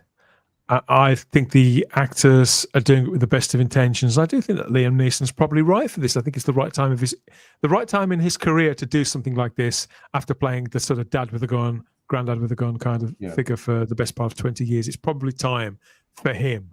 And yet, I don't know. I just think it seems a little cheap. Do you remember when Steve Martin played the Pink Panther and Sergeant Bilko and all that kind of thing? Cool. I think it just has a hint of that about it. It's no, or like when Matthew Broderick did Inspector Gadget. I think I saw this trailer because it came up on a YouTube ad when I was watching some movie channel or something, and like as soon as it came up, I literally just rolled my eyes. Like it's like I am so not interested in any kind of remake. So this one is an instant pass. This probably for me isn't even pick up from the bargain bin. Although there is one upskirt shot of that I will never get out of my head anytime soon that I could have done without seeing in the trailer. Yeah, this is for grumpy old Bulls truck. This one shall be a pass. So does this mean that we're going to get Liam Neeson making Medicare ads in due course? Okay. It's been Dracula Dead and Loving It Too, starring Liam Neeson. I think this is being marketed quite well, quite cannily. I like the fact that Pamela Anderson is in this. Obviously, she's in her late 50s now and enjoying somewhat of a resurgence, Rabbi, which is nice to see because she does seem, she's been through it, hasn't she, for decades, that woman, and she's getting good parts and seemingly unafraid to trade on her kind of previous sexy persona either. I think that all looks fine. I just get the impression that all the funny bits were in the trailer. I'm probably going to be more frustrated by it than I am amused. And so I think this is one that I'll probably wait until I see it streaming, if I've got to be honest. But do you think it'll find an audience, Rabbi? Do you think there are people out there who could enjoy it simply on surface value?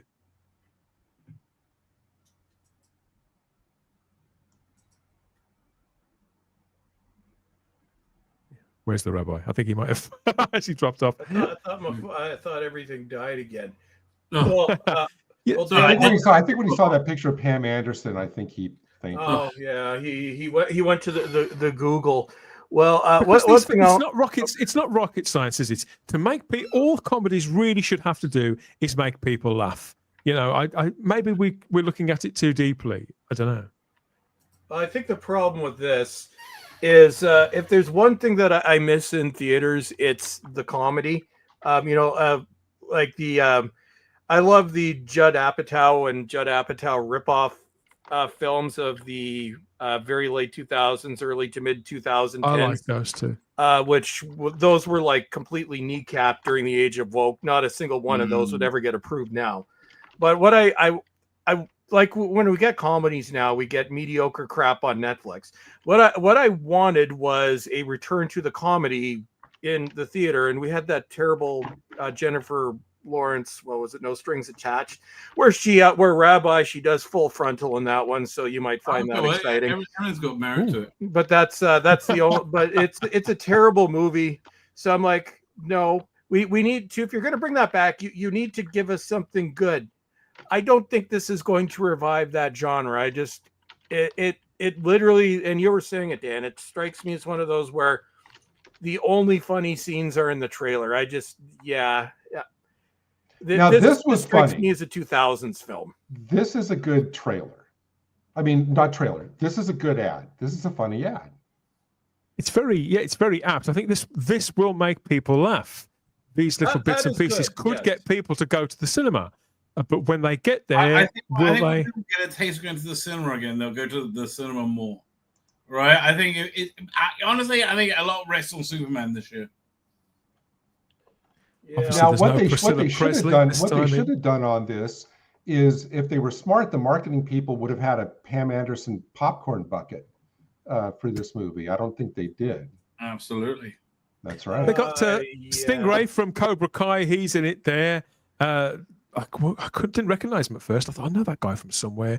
And I would imagine there'll be various cameos from all manner of people and sight gags and all that kind of thing. I'm just expecting a film that's probably going to look like it's trying a little too hard. Cody Rhodes is in it from the WWE, and Busta Rhymes, people like, random people like that. So I'm sure that it'll probably make a good date movie. I don't know, or maybe something to see with your bros for old time's sake. But I'll be waiting for streaming myself, I think. Probably, yes. If one of you tells me it's worth watching, I'll say this right now. If one of you three tells me it's worth watching, I will check it out. I won't see it in the theater, but I'll give it a shot. Aside that, or like anybody else, like the maybe 5 people whose opinions I actually trust on film, that would be the only situation where I would actually sit down and watch this. But as it is on my own, no. That's The Naked Gun, released on July the 18th, so not that long at all. Just a week after. Wow. Just a week after Superman. So yeah, good luck. Good luck with that. Damn, that's dire. This is gonna flop spectacularly. Well, it's counter scheduling. They could complement each other quite well, could they? So we have another Barbenheimer. What would this be called? Naked Bat? No, I don't mean that, but I mean Naked, it's like Super you have a lot Naked. of different types of movies out there. People want to. It comes to something where it's a rash of movies from the 80s that are getting remade. When I was 13 years old, one of the first films I ever sort of blagged my way into the cinema to see was called The Running Man. All right. This coming November, this is The Running Man, is in cinemas again. So as listed as a dystopian black comedy action film, co-written, produced, and directed by the filmmaker Edgar Wright. He of the Cornetto trilogy and what's the last one? One Night in Soho and Baby Driver. But great movies, an exciting director. Hasn't done true science fiction before that I'm aware of. So but again, it's based on the same 1982 novel as the previous film was. So this is a second adaptation. But Edgar Wright promises that his is completely fresh, couldn't be more different from that original movie. He says, he says here, one of the things about the book that I loved was the fact that Ben Richards, the hero, is out in the world on his own. So it's like the deadliest game of hide and seek. It says it feels like we're making a road movie in lots of ways, a very intense, dangerous road movie. Ben is moving through different environments and meeting people as he tries to survive 30 days out in the wild. Glenn Powell has been talking this up as the hardest thing he's ever done. This obviously Ben Powell coming off the back of Twisters and Top Gun Maverick, various films, a couple of comedy films he's been in as well, have done really, really well. This could be the film that turns him into an A-lister. I don't know. I like the sound of this, and predictably, the trailer, which I think was released about a week ago, along with that new poster, does look very distinctively Edgar Wright. I can't help but be excited by this. I mean, any of you guys Stephen King fans?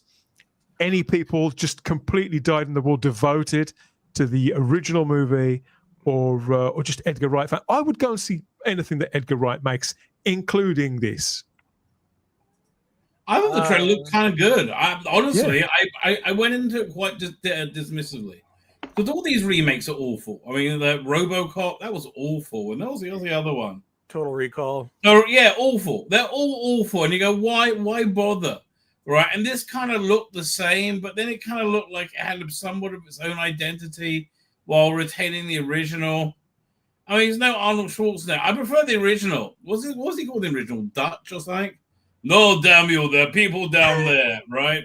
That's his character impression, I think. Right, and then change the film. It's the butcher of whatever it was. It's just so silly. I love it all. So this is a bit more grounded, but it's more of a social. He's like being hunted by the whole world. I would say this is another warning of what I was talking about last week, where potentially we're looking at the second age of mediocrity, and the biggest causation of the first age of mediocrity, which for those of you who forget, late 90s to late 2000s, was endless mediocre remakes, which has made me absolutely hate remakes. This is now I'm getting pessimistic because we've talked about 2 remakes back to back. So I'm like, my God, it's 2003 all over again. Oh, a good remake. I've got to say, I've never seen a mediocre film made by Edgar Wright. Once upon a time, we would have said that about Ridley Scott too. Fair point. But see, I can't get excited. I think there's a few types of movies that I just don't get excited for. One is, probably the big one is the remake. I can't get excited for those. It's like video game movies. I'm just, even looking at the poster, I get instantly bored. And I think it's because we desperately need something new, especially after the last decade. We need something that hasn't been done before. And that's why, like, this stuff just, like, I see the announcement and I just roll my eyes. I'm like, stop. And this also, I think, shows a lot about how Hollywood is completely creatively bankrupt. I'm like, stop remaking everything. You need to make all film studios here. How about y'all make a deal with each other? Okay, so moratorium. We will not remake or reboot or sequel anything for 10 years. Give us 10 years of original properties. I will allow you to. You can make movies out of books that haven't been made before, and not just for a gimmick. But no video game movies, no remakes, no nothing. Force them to be original. Now, the good thing about that is Hollywood will completely implode finally, and we'll see the rise of independent creators, which will be awesome. But it's like, I can't put my support behind remakes, dude. You could have picked. You were just saying, like, people making new things. I just tried watching the season 2 of Sandman yesterday. The first episode, and it's a very, other than being super woke and casting this woman who's totally wrong for the role of Death. She's cast just because she's a black woman, right? I'm sure of it, because there's nothing. She's useless in the role. Anyway, I'm looking at it, and other than that, it's a very faithful adaptation I'm watching, and I'm not liking it at all. It's like kind of pretentious bollocks. Like, really, what's going on? I'm trying to view it like in of itself. Then I realized, wait a minute. Was the comic also shit, right? So this is what, because the adaptation was so accurate, it made me realize, oh no, what I'm liking was actually shit, and I was just younger, and it was a different time, and things worked then in a different way. Because I think it seems to me they waited too long to make this adaptation. Well, the original 80s movie was, it was just goofy 80s fun. You have Arnold Schwarzenegger there in that yellow spandex in this kind of futuristic game and stuff, and it was a goofy. It's not as good as you remember it. This film, is it? Yeah, I mean, but what I gotta say, when I watched this trailer, I was just numb. It's like I literally felt nothing while I was watching this trailer. But the original one's shit as well. Yeah, but I mean, I thought, okay, I was just sitting there watching this and go, same old, same old. I thought, this strikes me as, this version of it, just based on the trailer. I said, this is something that I read on Friday night at a Blockbuster if what I wanted to get was all gone. I hear that. It just, there's nothing to this that is like pushing the limits of film forward or the limits of the genre forward.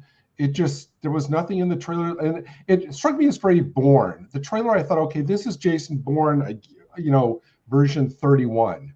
I'll actually say this: Schwarzenegger Running Man was always on cable or satellite in the early 2000s and the 90s. Right? It was kind of like synonymous. People in the live chat here are suggesting that Edgar Wright is doing this for the money, that he's out of ideas. Maybe. He's not that kind of filmmaker. It's like Duncan Jones. I know Duncan Jones has been a lot less successful. Although that still they put out on Road Trooper looks awful. I've not seen that. For the supporting cast, he's managed to recruit Michael Cera, Lee Pace, William H. Macy, and Sandra Dickinson, of all people, from the Hitchhiker's Guide to the Galaxy. Obviously, it's filmed in England. In fact, I think that Ian Diaz said that he was coming out of his flat one day to find that literally in the next street, they'd closed parts of it off because they were filming The Running Man, and he saw Glenn Powell coming out of his local Tesco Express. So if we go to see this, could we see, like, off in the distance, a cameo of Ian in the background? It's quite likely. Wow. Put it extra. There we go. Well, yeah. But I think I can't even remember. I had a point, and maybe I'm getting old because now I've completely forgot. Oh yeah, the original film. Here's what I have to say about the original film. It's not very good, but maybe for nostalgia reasons, I've come to love it because I love it. Yeah. It's a time. It's like a time capsule of what we were. And this was. What year did this come out in? 87. Yeah, 87. It's a time capsule of what we were getting at the. I think it's maybe because at the time this was in 87. I was how old was I? 9, and I started getting into these movies that I probably shouldn't have been watching, but I loved every second of it. And I think we kind of go through sort of phases when we watch old things in our lives. We watch it and then like this is awesome. Then we get older. I'm like, oh, this is crap. This is garbage. This is stupid. Then we get really old, like we are now, and then we go back to revisit our youth, and it becomes awesome again. But and no, this was Schwarzenegger at his height. I mean, this was the same year as Predator. So he was. The thing at his height was Total Recall. Well, this was the beginning of his massive period. He had the three really big movies that just kept getting bigger. He had The Running Man, which was huge. Then he had Total Recall, which was massive. That was 89. Then in 91, he has Terminator 2, which is one of the biggest movies in history. And of course, throw in Kindergarten Cop, which is it's not a tumor. We mentioned earlier on, we talked a little about Hellraiser. And so there's something that's a similar property. There are a set of films of intellectual properties that are turned into a set of books and stories and characters that are turned into films, which some are successful and some aren't. I'm thinking also of the Jack Reacher movies that Tom Cruise made, whereby they come out and they do whatever they do, but the people who wrote the original books, or if the original writers have passed on or something like that, the people who devoted to those stories and those books and those original characters then spend years afterwards saying, yeah, it was okay, but it was nothing like it. The book was far, far better. And Clive Barker, for example, was desperate to remake Hellraiser because I think he was proud of the first film up to a point, but he felt that a better film could and should eventually somehow be made. Anne Rice was never completely happy with Interview with the Vampire, the Neil Jordan film. And I don't know how Stephen King feels about The Running Man. He wrote this under his pseudonym Richard Bachman. Stephen King has gone insane, Dan. Good point. You need. There's two Stephen Kings. There's pre-Trump Stephen King, which was awesome. Okay. I still love his books. Then you have post-Trump Stephen King, who is insane. That's the only word I have. Nuts. Yeah, batshit crazy. Good point. Absolutely insane. He's gone. Well, I'll tell you one thing, just briefly on Stephen King. There's a novel, a novel that I read a couple years ago, The Institution, which would have been a really good book, but it was written in 2017, I believe it was, and at like 6 points in the book, it just for no reason just starts bashing Trump. Like, doesn't have anything to do with the story. It goes on his head. He's crazy. Yeah, but I love early Stephen King. I love Stephen King movies, even the bad ones, even the terrible ones he directed. Well, the terrible one he directed himself. So, but yeah, Richard Bachman. Yeah, it's my favorite one is still The Dead Zone, which I first saw when I was about 9. And the TV series of that was great too. Yep. Yeah, I love that as well, Gary. Have you got a favorite Stephen King? If I was a Hollywood producer, I'll be going back and looking through the 1970s and 1980s for things probably like. I know Westworld. They already did Westworld. Andromeda Strain, all things like that. It's like, man, there's so much stuff there that they could mine. I can't write this remake of The Running Man off as the next. Do you remember that remake they did of Rollerball with Chris Klein in? Oh, Gary, Jesus Christ! No, actually, Dan, that's it. That's in the so bad. That's in Madam Web territory. So bad it's actually good. And for those of you who don't know, Madam Web is possibly the funniest movie I've ever seen. And Rollerball is in that category. Honestly, I cannot put this in with. Yeah. With that, but that doesn't mean that it's not a folly, or that this could be the one that maybe undoes some of the magic around Edgar Wright. Gary, what are your instincts? Like I said, I didn't hate the trailer. like I said, I literally felt nothing when I was watching the trailer. As much as I'm opposed to the concept, I think this might possibly have benefited from gender swapping the character, make the main character. Well, maybe flip the title, but I mean, make the main character a woman. That could have been more interesting. I don't know, maybe not. Well, the problem is, I don't think you could do that now after the last decade. Maybe had you done that, say, 50 years ago, before everything went nuts, it might have worked. I don't think. Look at like Ballerina, which I understand was quite a good movie, and Furiosa, which I quite liked a lot. Right, I say I liked it a lot. Both tanked because they're female heroes, and nobody's interested anymore. I still think for me the best King adaptation was the 70s Salem's Lot miniseries. Oh God, I love that. Did anybody even bother with the remake that we heard terrible things about? No, I haven't seen any version of that since I was a kid. We talk about female heroes leading these things. Who mentioned that a moment ago? Female characters. Graham J reminds us that the Sydney Sweeney-led Barbarella remake. Yes. Still well, I will watch that for various reasons that we can't talk about, rabbi-ish reasons that we can't talk about. Can't wait for that. But that's a special case, literally. When that comes out, Dan, we're gonna have to do a special review. We're gonna get that on 4K and play it at half speed. I'll tell you. Yeah, we're gonna do a special show when that movie comes out. Can anybody tell me, is the Dead Zone movie available in 4K? Yes, it is. Scream Factory put it out literally a year and a half after we all picked it up on their $40 special edition Blu-ray. Oh wait, I said I wasn't going to rant about Scream Factory this week. Yes, it is available on Scream Factory. So if you weren't one of the people that got hoodwinked into paying a small fortune for the Blu-ray a year and a half before they put it out on 4K with the same damn transfer, get it. Okay. But does it include the Saturday Night Live skit with Christopher Walken where he parodies it, where he like has premonitions of like boring things? Like no. He's like grabs a woman and says, You're gonna have some ice cream. It's gonna give you a brain freeze. It'll be really bad. And that's one of the few movies that came up where the TV adaptation was different enough but quality enough. I think the TV adaptation ran like 6 seasons. That was a great show.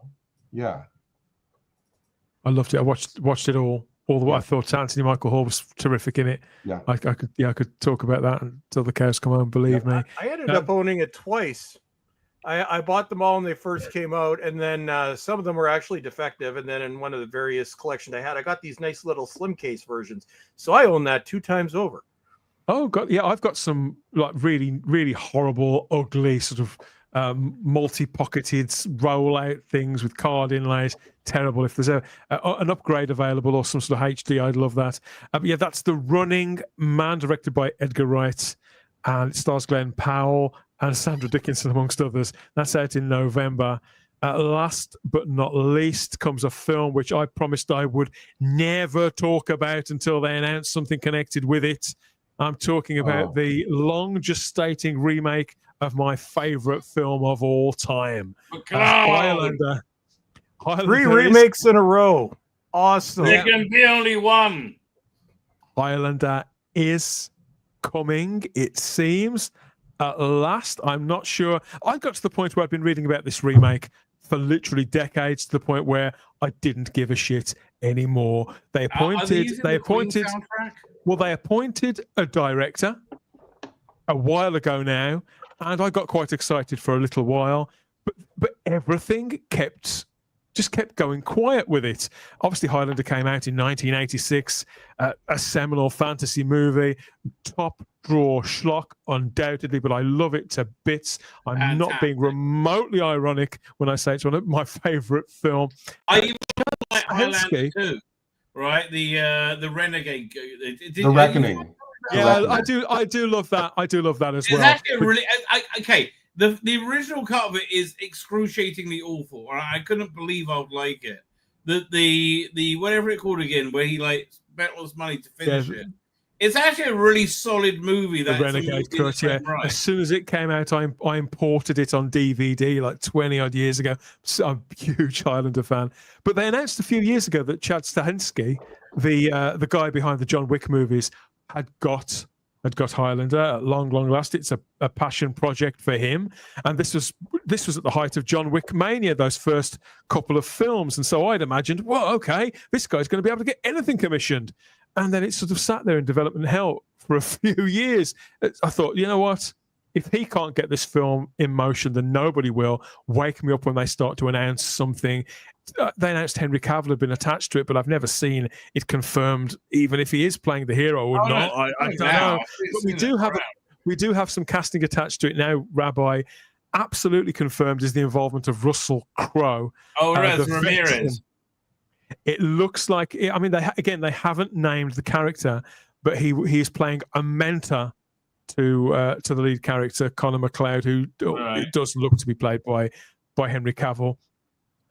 Russell Crowe, he's had a rough few years, but he does seem to be sobering up, getting himself back in shape. He was in London last week, getting in shape. We've seen him training with swords. So it does seem that the Highlander remake that's with Amazon and is going to go to cinemas after all, is with Amazon MGM. It does seem like it finally is gearing up to film. So I do feel it's okay that I can feasibly talk about it now, Rabbi. All right, so he's got that Oliver Reed, like old hellion kind of vibe to him, which is you kind of need for Ramirez, right? Do we have any? They also cast, what's the name? The bad guy. No other casting. Well, we have got one more piece of casting, but no, they haven't cast a villain that I'm aware of. I mean, for me, Henry Cavill would be perfect as the Kurgan. I don't know why he's playing Connor McLeod, but I can't expect. You know who they'll end up casting as the Kurgan, Dan? They'll get Dwayne Johnson, The Rock. Well, they probably will have to get some. You see, because Henry Cavill is so huge, who's going to square up to him? And I mean, maybe I'm reading in too much to it that it'll have the same sort of energy as the original film. For me, Connor McLeod doesn't look ripped to fuck and like he's gonna, like he can sort of tear your head off as soon as look at you. He looks like a normal bloke in a pair of jeans, a casual jacket from Top Man. He's the guy you could walk past in the queue for the cash point, and he doesn't look necessarily unusual. You talk funny, Nash. Where you from? Lots of places. Lots of different places. Yeah. Of all of the remakes we've talked about today, this one, because I think the original is great. This one strikes me as the most pointless. It's like, why do this? Is it because the director thought, you said it was a passion project? Is it because he thought that the original was deficient in some way? And they keep doing it as well. Or is this just like massive arrogance gone amok that he thinks that he They can keep do the movie remakes better? of Highlander and it keeps failing. I look, those TV shows were kind of good to watch when you came home. That's the answer. I have got an answer. I have got an answer to that question. So the reason why he's doing it is Chad Stahelski. I can never pronounce his name. He's been fight coordinator on lots of different movies before John Wick, most famously The Crow. But he was also heavily involved in that TV series Highlander that ran from say 93 through to 98. And starred Adrian Paul, so he did a great deal of the fight choreography for that. Worked extensively. Okay, that was cool. And if you look back to that show, and the music was good. I like the. That's the point. This is why I think that his connection to that original series, Rabbi, which massively expanded the mythos over those 6 seasons, I think being part of that and a fondness and emotional connection and a professional connection to it is actually informing this remake, and that what we'll probably get is a new film which is a reframing of the entire mythos rather than a straight remake of literally the same story. I really hope they put Adrian Paul in it and Christophe Lambert. It'd be nice, wouldn't it? If they had that Raven spin-off too. Oh god, that was awful. I loved it. Absolutely loved it. Obviously, the involvement of Russell Crowe does reunite him with Henry Cavill. They last appeared together on screen. I have to tell you, this is the best thing about the Snyderverse for me. I loved his Kal-El. I was like, oh, that's really interesting. I liked all that stuff. I just wanted to say that Highlander 2 is something special. Yeah. What's special? Again, I'm fond of all of the Highlander films. But when they go into space, that's kind of. Henry Cavill has a long long-standing history with Russell Crowe. They're friends. Cavill sort of views him as a mentor figure. So there's a story how when he was 16, Henry Cavill had an unexpected encounter with Russell Crowe, who offered the young actor advice on the realities of the acting world. And he sent him a signed photo from the film Gladiator that said, a journey of 1,000 miles begins with a single step, which Cavill took as a sign of encouragement for him to continue to pursue his dream of being a movie actor. But if obviously having them on screen as potentially as McLeod and Ramirez there in following Christopher Lambert and Sean Connery, it's going to be a tough act to follow. But I think that Russell Crowe is. I want to see Russell Crowe doing fun things, Chris. I love that actor. I think it's terrible that he's been sort of out in the cold for a little while. A lot of it could be self-inflicted, yes. But I think if anybody deserves a comeback, it's probably Russell Crowe. Well, he's done a couple decent movies recently about a guy who just literally falls apart. He did the Road Rage movie. What was it called? It basically he plays a truck driver who's not having a good day. He just got mad at his ex-wife and burned her and her husband to death. And then somebody cuts him off on the road, and the entire movie is him tracking down this woman trying to kill her. The opposite of Jewel. What? Why can't I? Unhinged. That's the name. Unhinged. There was that. Then he did 2 Exorcist movies back to back, so he became the Exorcist person. The Pope's Exorcist was good. The other Exorcist was The Exorcism. That was terrible, but his performance was awesome because he plays almost himself, somebody who like literally completely falls apart into drunken debauchery. So that was fun. Master and Commander was great. They should have done. That's great. They should have done a sequel to that. That was what 30 years or 20 years ago now. It was what 2003. But still pretty good. Yeah. But Gary, I beg of you, check out Highlander 2: The Renegade Cut. I understand going to space; it will all seem stupid. What it did, you missed the whole creative vision from that original one. It's not great, but it's not. It had a vision. Yeah, no, it's actually really good. In a lot of ways, you got this there's this great tracking shot at the beginning where he's old and watching the opera. There's a lot about that.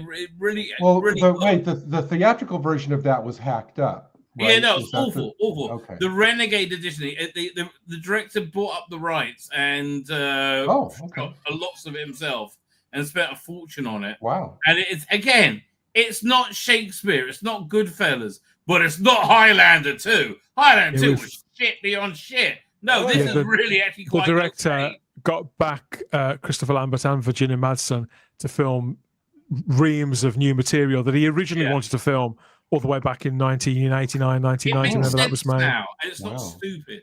I'll watch anything with Virginia Madsen in it. It was 5 or 6 years later they went back to that, but there's a fabulous story. I could do whole episodes about all of Highlander. I just love it to bits. And the idea of them channeling the TV show as well, which I also really, really love. I'd be really keen to see this, particularly if they paired these 2 actors with a kind of refreshed look at, if not literally the same characters. Let's say they haven't announced if the character is even called Ramirez yet. They could be looking to the TV series and base him perhaps half on Ramirez and half on Roger Daltrey's similar character, Fitz, another mentor figure. Wow.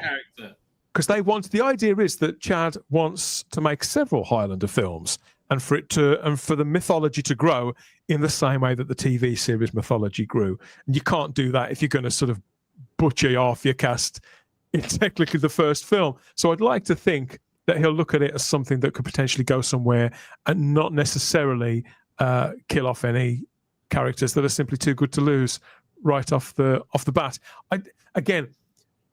Just hearing bits and bobs about this means that I'm still reluctant because they could pull the plug on this at any time. It doesn't matter who's attached to it. I still view the involvement of Amazon in practically anything but James Bond as uncertain. I'm still a little suspicious of Amazon and Netflix and all these streaming platforms, Chris, simply because it all seems so new.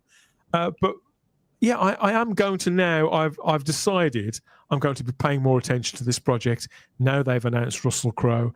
So we'll see where it goes next, and if it can kind of recapture, maybe some of the TV series, some of that first film, we may get somewhere. I mean, should stuff like this just be, because obviously it wasn't even that successful at the cinema. It was a VHS hit, wasn't it? And yeah.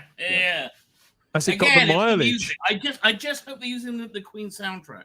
No, it doesn't bother me at all. In fact, I'd rather they didn't. I think it's too synonymous. It's like if they were to do Flash Gordon again, would would that need to be with the Queen music? No, I don't agree. And if they did Buck Rogers, I think it should have Tweaky in it. Yeah, it's part of the tradition. What?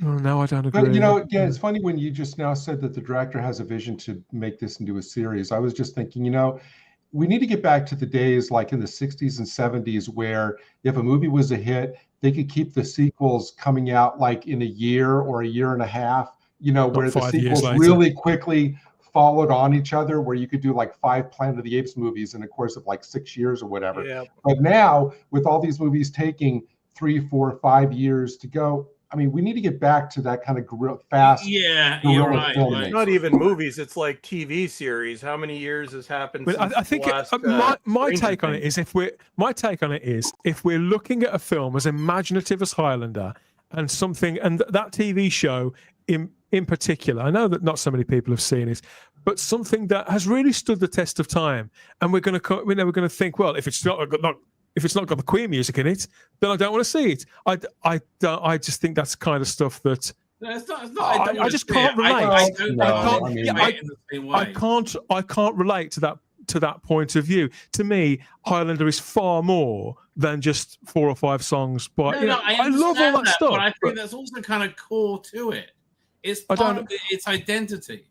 But I think the success, the creative success of the TV show would say that that's simply not the case. Because aside from admittedly the opening credits used Princes of the Universe, but other than that, it was the stories were told perfectly effectively. That was the most important bit. But that was because they were riding off. It was a franchise attachment.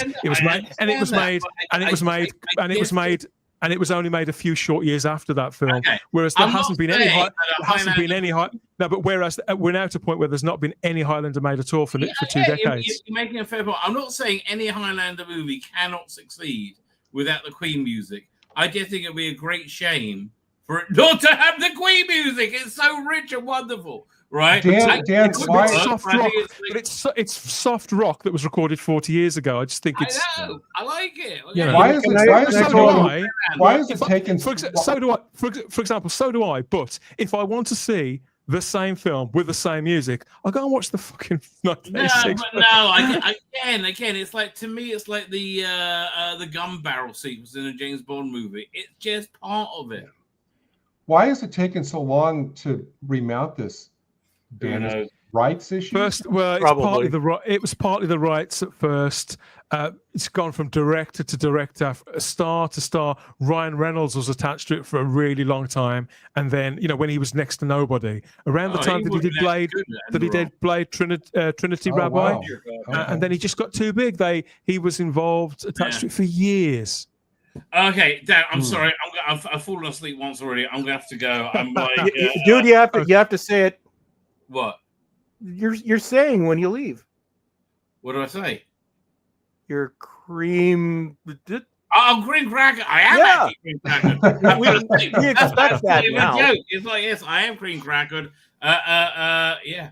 I'm gonna climb the wall to Bedfordshire. Thank you for joining us, Rabbi. Catch you again next time. Night, everybody. There can be only one Rabbi, everybody. Where is this art? Where is this art from? Because this is gorgeous art. This was the UK poster used for Highlander theatrically back in 1986. So you can, it was released distributed by Canon here, and they'd got their own chain of cinemas at the time in Britain as well. So a lot of the posters were really, really great. We have got one more piece of casting here. I don't know this actress, Marissa Abella. She's also joined the cast of Highlander alongside previously announced stars Henry Cavill and Russell Crowe. Don't know who this is. Very pretty. Though she looks somewhat pissed off, but that does very much work for me. So the cast is beginning to flesh out very, very slowly. So let us know what you think. Highlander means the world to me, and I don't want to see it ruined. Of course I don't, but I just think if this actually happens, because I'm still not convinced it will, I think there's a great ground there to create an effective series that people flock to in the way they flock to the John Wick movies. I think it's certainly got the legs to be as successful as those, but with samurai swords rather than guns. I think I can see. I just got to hope that Chad's not leaving it too late, because he's been attached to it for 10 years. Is she going to be this actress Marissa Abella? Is she going to be the police psychologist who we don't know? She could be the bit of crumpet from the past, or she could be the bit of crumpet from the present. We just don't know. So like I say, I'm not expecting this. I don't even think that the mentor character will be called Ramirez necessarily. I think, and in some ways, I think they're right to do that. I think putting the right actors in place for this, and kind of create the characters around them. If the actors have chemistry between them, I think that's kind of what matters most about a film like Highlander, because although you've got that kind of the double narrative, which at the time not many, you'd never really seen that much in popular stuff. Although that is novel and that's idiosyncratic, the rest of it it's a pretty standard kind of revenge story. So I think it's putting interesting people in memorable characters and seeing what happens, seeing if they can create some sort of magic and create good schlock fantasy content that could potentially reach a mainstream audience this time, which the original film didn't sort of at the time when it initially came out. It's something that it was a slow burn in the same way that Cameron's first Terminator film was a slow burn. But I mean, this is such a cult franchise with people who have deep love for it, Dan, like you do, that whoever is doing this knows they're going to have to do it exactly right, or they're going to have people descending on him. And I thought I didn't have any real hope for this at all until I read about, because a friend of mine hosts a Highlander podcast, knows everything about it, until it was pointed out to me that Chad had worked on the original series, and this is something that he's very, very passionate about in a way that you'd want people to be. It's not just somebody looking around and thinking, is there a half-baked franchise with a semi-comatose fan base that I can perhaps buy up for next to nothing, churn out some shite remake one summer when I'm not doing anything else, and kind of hope for the best. It's that isn't this. I'm not saying he's going to get it right. He might get it wrong, but again, this is back on my radar now that something has been announced. What have we got in the live chat here? PD Rich agrees with the rabbi about the Queen music. That is, maybe I was a little too vocal there, but no, I strongly reject that. But opinions are going to be different, aren't they? Ned Kelly in space, says Peter Harrington. I've got no idea what you're talking about. Lord Thoth says, I have a massive soft spot for all Highlander except the source. Now, that was the really iffy fifth film that went in Britain. I think it went straight to cable TV. Wow. It's pretty bad. Wow, we've simply got a wow from Dalek Lives Matter. What's her number? Just Peter Harrington. There you go. We'll find out eventually, haven't we? What else have we got? Bob Villan could provide the soundtrack this time, says Dalek Lives Matter. PD Rich, because the source was crap, Dan. I don't know what we're talking about. Oh, is that the fifth movie? Yeah, I think he's talking about the fifth movie again. There's no homage if they don't use the Queen music. So yeah, you're going to get some people who can't see it without the Queen music. I just think that's bullshit. I think got to get over it or don't go and see the film. And if enough people feel the same way, and it doesn't include the Queen music, then you'll be right and I'm wrong. But I don't know. I just don't see how it needs 40-odd-year-old soft rock from one particular band to be any good. I think that's bullshit. what I'm trying to say is the movies off the TV show killed the franchise. I don't know. I mean, did they do movies based on the TV? Wow, that's like. Yeah, they did. Yeah, TV movies based on a TV show based on a movie. I can't think I've heard of that. Wow. Yeah. Again, they tried, but they were very, very low rent. Yeah, they're fun, but they're low rent. And yeah, the budget, I suppose, was the budget, and the profile was the profile. I kind of like the fourth movie, but again, that's a whole other conversation. We're now decades on from the last time anything was done with Highlander, so I think it's more than fair game to go back to. And there's a lot more reason, I think, to look at this again than something like Naked Gun, or what else have we mentioned? And not necessarily the Running Man, because I think you can go back to any, particularly because it's based on a book. But I think with regards to TV properties, I think there's more grounds to sort of go back to this than there would be to a great many others. But I suppose we'll all find out. Is there a date attached to this? No. I mean, we've seen Russell Crowe training with swords. So Russell Crowe has begun training for Highlander. But again, that could mean anything. They've been saying this is going to film within the year, by the end of the year, for literally years, to the point where that's why I told myself I'm just not going to talk about that and at all until there's some sort of announcement. But we do have one that Russell Crowe is on board there with Henry Cavill. We're not quite sure who he's playing, but it does look like it's going to be the mentor figure there.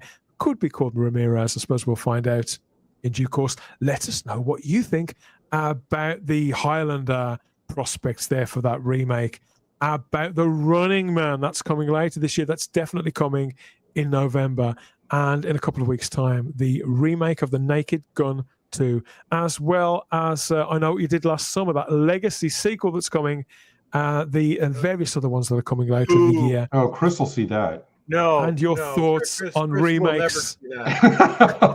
And your thoughts on remakes generally as well. We want to hear it all. Yeah, you can't please all the people with this stuff. Of course you can't. But when can you ever? Does that mean that remakes should inherently never be made? I don't know. I'm not convinced. Got any dirty videos? Bet you haven't seen this. The Scotch Video Head Cleaner. It cleans up dirty pictures caused by dirty video recording heads. Oh, glory. Look at that bone structure.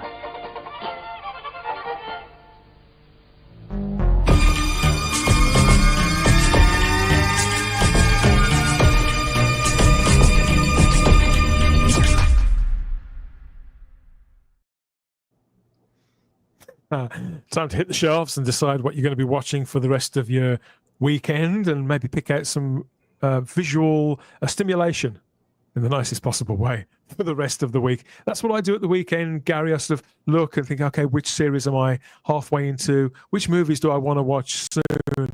No, I still haven't watched The Last Starfighter. So, what's at the top of your stack for this weekend? The Cannonball Run 2. Oh, well, okay. You did ask. Yes, so I'm trying to make a point of the things that I've bought, actually watch them before I move on to something else. I think, okay, I've got a bit of a pecking order. Okay. I'm thinking very good. I mean, that's the one with Tony Danza and the orangutan, I think, right? That's right. Okay, yeah. Very good. And you know what? Actually, it's so funny, Dan, you mentioned that. Mine for the weekend is on the par with that. Ever since we did the Jaws thing a couple of weekends ago, I've been thinking, oh, well, you know, what else of 70s Spielberg do I want to revisit? I'm actually going to be rewatching 1941 this weekend. 1941. Yeah, I haven't seen that for you. I rented that once when I was a kid. Never got over the disappointment. Yeah. But I probably enjoy it now. It's one of those where I just didn't get it. It wasn't aimed at me, and so I didn't understand it. I've never. I rented the director's cut, which supposedly is like 25 minutes longer. So pray for me. You know.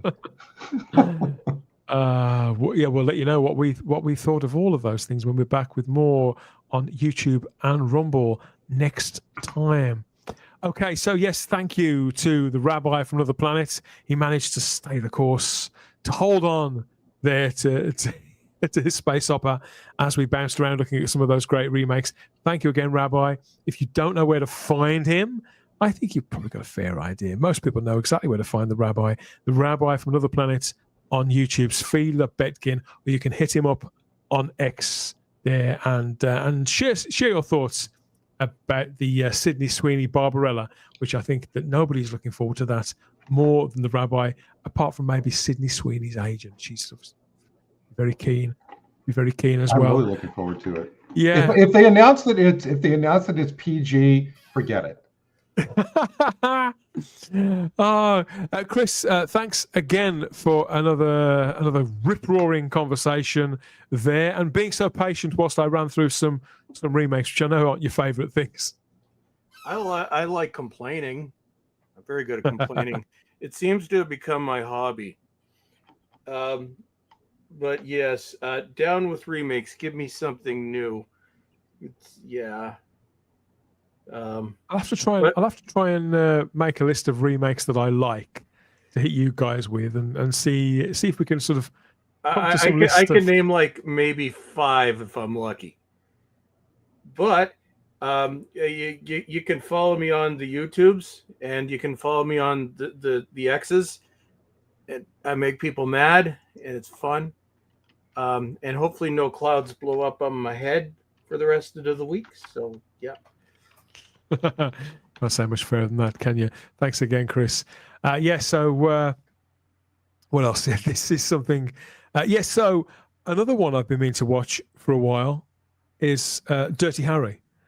I think that's just come out on 4K, so I think I might treat myself to that. Here's Frank Drebin and Dirty Harry together there in this fabulous piece of AI, which I forgot to show the rabbi earlier on. Yes, let us know what you think of everything we've spoken about. You can reach us through social media, as always, Instagram and X at the Spacebook. That's where you can find me. Where's my little toggle? There it is. Yeah. Okay. Oh, have I lost Gary? Oh, there he is. I'm back. I'm here. Little blip. He's back. Yeah. So what else? Some more comments before we head off. Great photo, says Peter Harrington. Thank you, everyone, says Lord Thoth. No, thank you, Lord Thoth, and PD Rich, and everyone else who moderates for us here at the Spacebook.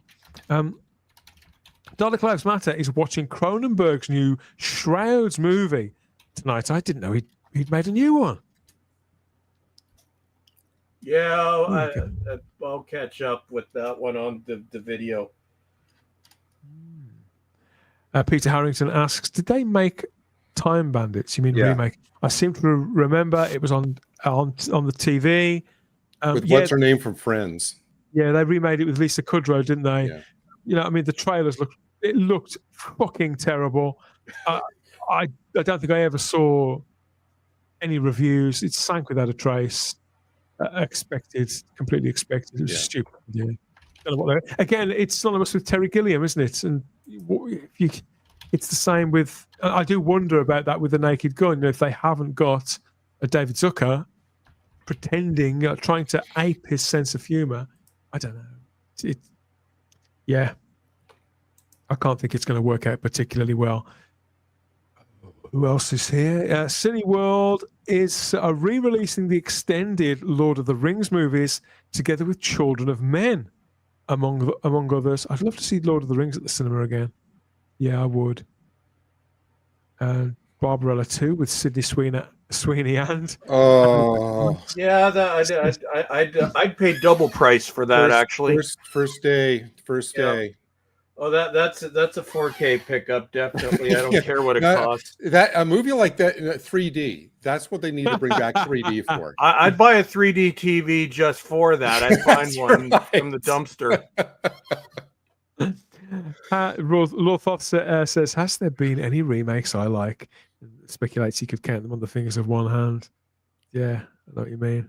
I do actually think that it's not really a remake, but it's a reimagining, I guess, of the the Planet of the Apes saga. You know, they're working on the 5th one now, and that's like a whole new thing, and that's been really successful. Yeah, I got to. I actually haven't even watched the 3rd one yet, so at some point I will catch up. But I did like the first 2. Yeah. Although I guess Planet of the Apes, it's maybe a little bit different. It's more like remaking a concept rather than really remaking a movie. Yeah. Although it had a terrible remake in 2000. We all remember that Tim one. Burton stuff. Yeah. Yes. So I think I would say Planet of the Apes. It's more like you can remake concepts. I think even maybe the Total Recall remake was more remaking a concept rather than remaking a movie. It was just very bad. So I guess it's remaking a concept might be a slightly different category, which can work. Big emphasis on can, but usually doesn't. Peter Harrington mentions surprised they haven't tried to remake is Demolition Man. Peter Harrington in the live chat. That movie is. I don't think you could remake that movie. I think it is so of its time, and so like it's one of my personal favorite top 10 movies. I don't think you could really remake Demolition Man, probably because it was a cautionary tale of the future, and we're basically now living that future. So I guess that kind of negates making. It's one of those do not remake Demolition Man. And if you haven't picked up the 4K from Arrow Video of Demolition Man, I highly recommend it. If you haven't, it's not. There's a lot of people really love that film. I do like it, but it's not something I would ever upgrade. It's just, and I'm a big Stallone fan. I prefer Judge Dredd, funnily enough. If I was to pick one of the 2 Stallone 90s movies to pick up, it'd probably be the Judge Dredd movie. Peter Harrington reminds us of the remake of Cape Fear. That was good. That was 35 years ago. I like that. I also, I think we forget they did used to make, there were good remakes in the 60s and the 70s. I mean, The Thing, John Carpenter's Thing, that was a remake. Philip Kaufman's Invasion of the Body Snatchers with Donald Sutherland and Leonard Nimoy. They did used to be good remakes. And I think what you said about, we were talking about sequels when we did the Jaws show, Chris, and I think the 80s and the notion of franchise and the conceit that we have to make a sequel, that ruins sequels. I'm not sure what happened with remakes. I think perhaps I think the problem with sequels, because I think we saw this with almost all of the things that got the perpetual sequels in the 80s, is all of them started out brilliant, and then by the final sequel had degenerated into complete crap. Hence Jaws, hence Superman, even Batman, even though that fell apart in the mid 90s, or 97. But it's one sequel maybe, but when you keep flogging these franchises to death, it's going to go to crap. Unless you do sort of like what Friday the 13th and A Nightmare on Elm Street did, which is they tried something a little bit different, which worked. You could argue that other than some gross scenes, everything after Friday or A Nightmare on Elm Street 3 was more horror comedy. They also kind of redirected the Friday the 13th series when they turned it into a borderline comedy with part 6.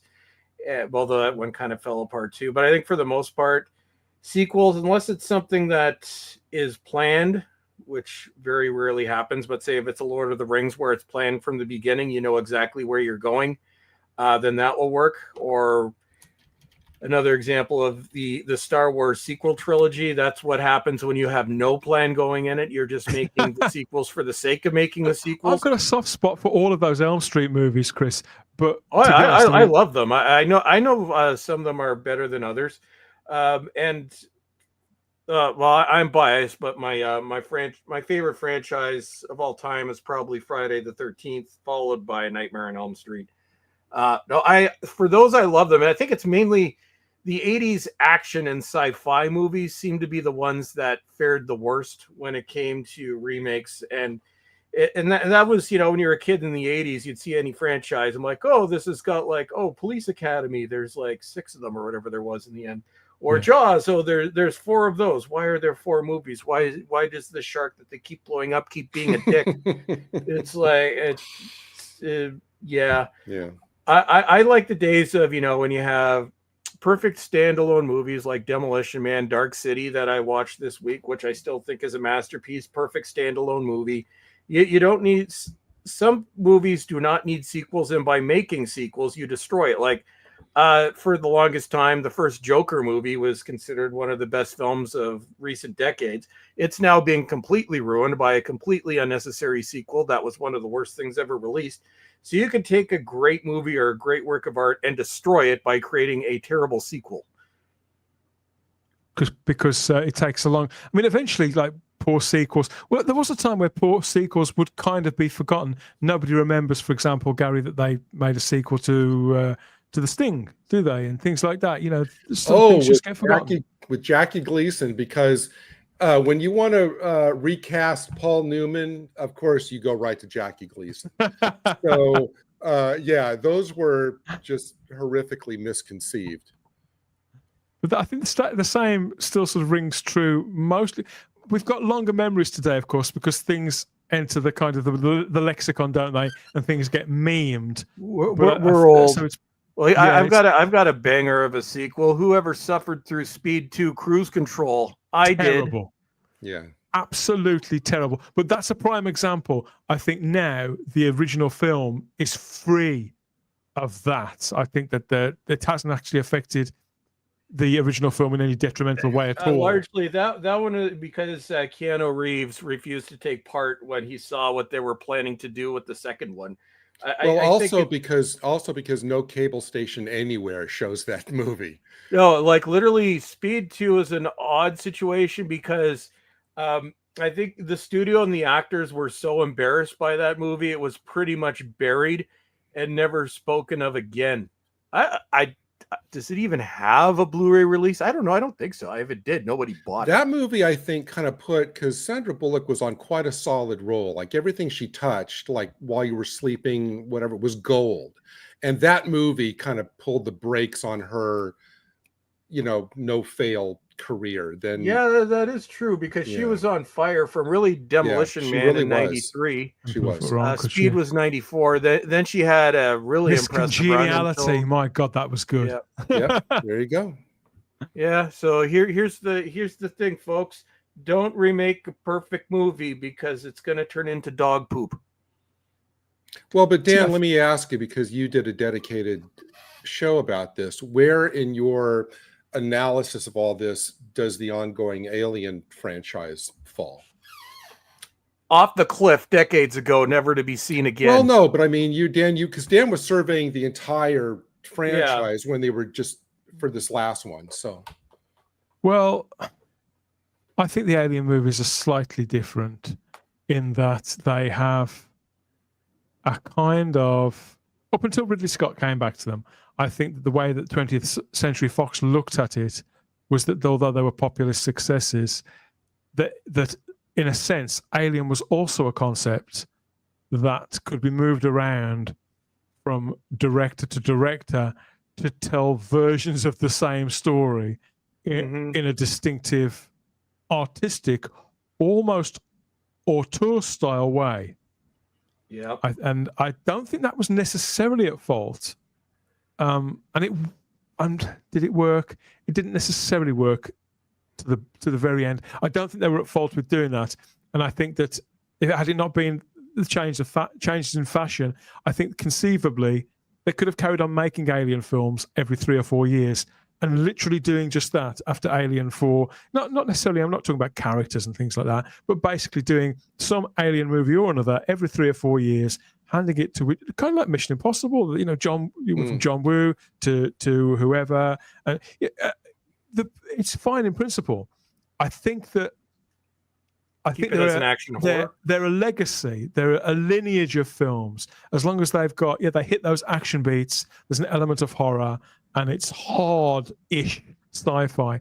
But I think that when Ridley Scott came back to them, it changed the shape of them. I think it changed the way that we look at the Alien films because he tried to turn it into a saga. And it shouldn't have been. It was a story with a specific end. And Matthew, Psycho 2, actually, I love that film. I think part of why that works is because it was 20 years after the original. I think it was a very well thought out film.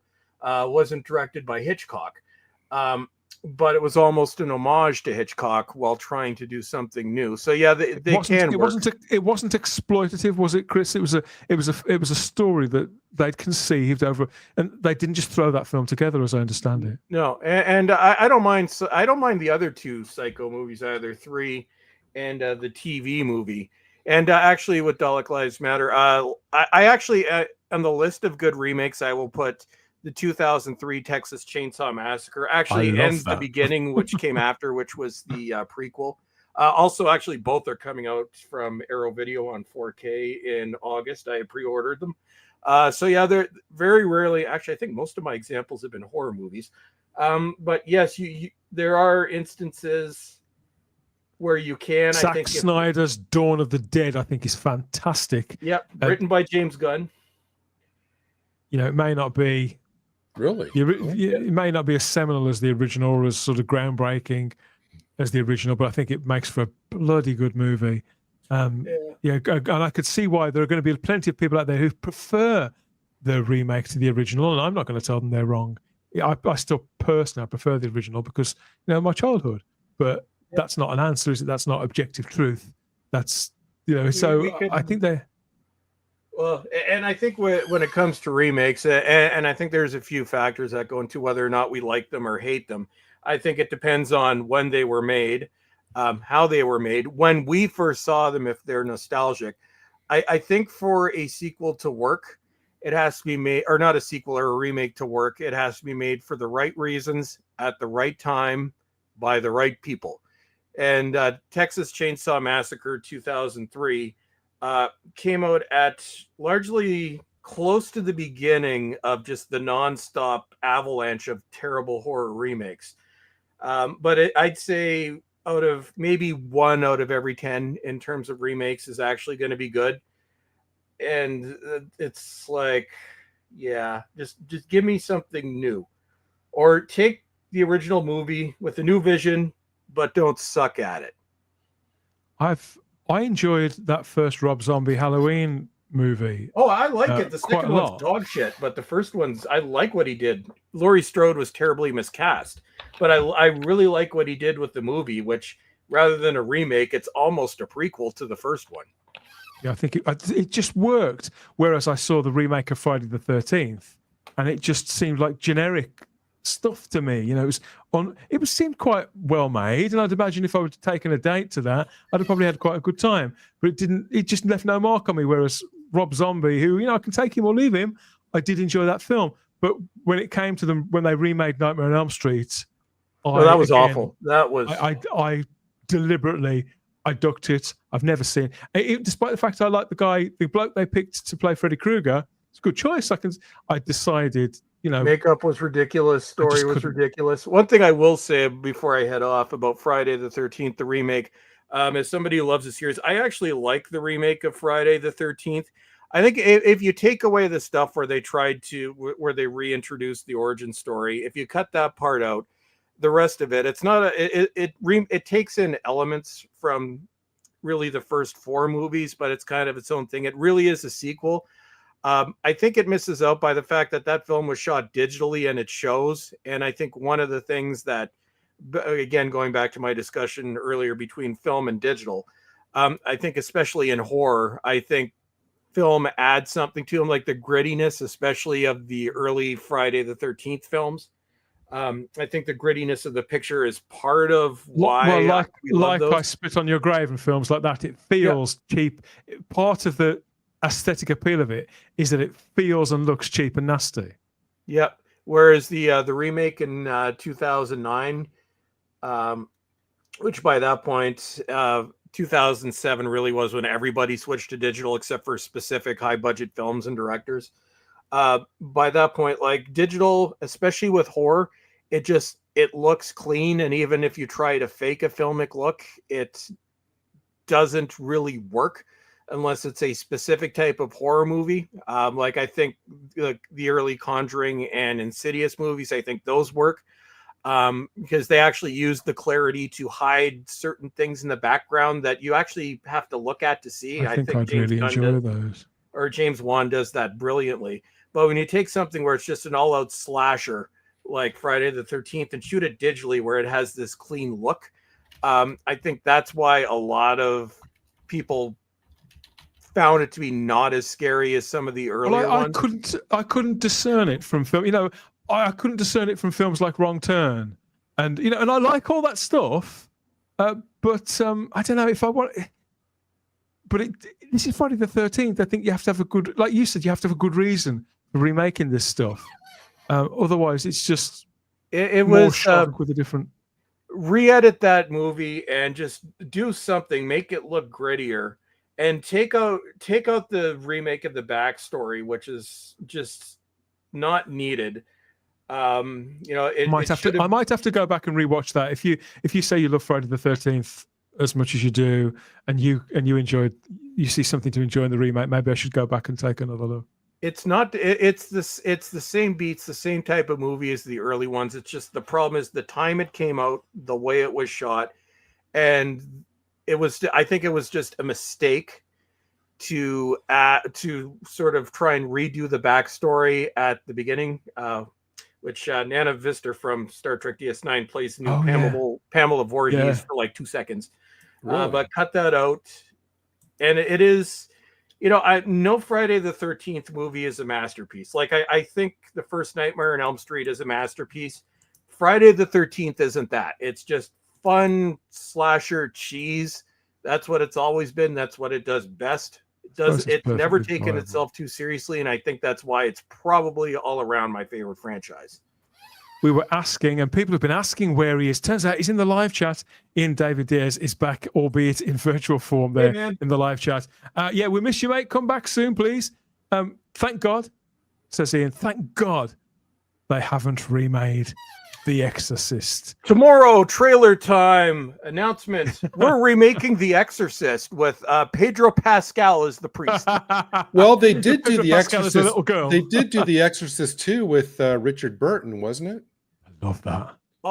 Exorcist. Yeah, Exorcist 2 is just terrible. Exorcist 3 is good, but Exorcist 2, I'm a big fan. Ian's just back from work. He says, I hope you've had a good day, mate. I'm a big fan of most of the Exorcist movies. Another conversation for another time, but that's another week in Geek. Nicely burned up there. Yeah, go and check out the Rabbi. Go and connect with him when he wakes up. Find us wherever you want. Drop us a comment, as ever, everybody, and check back here for more in the not too distant future. What a great conversation. Are there some great movies on the way? Well, maybe not. Who's to say? But, you know, if they're not, you just kick them to the curb, can't you? Thanks again. We'll see you on the next one out there somewhere and all that. Enjoy the rest of your weekends, everybody. Thank you very much. Bye-bye. Bye-bye. Cheers.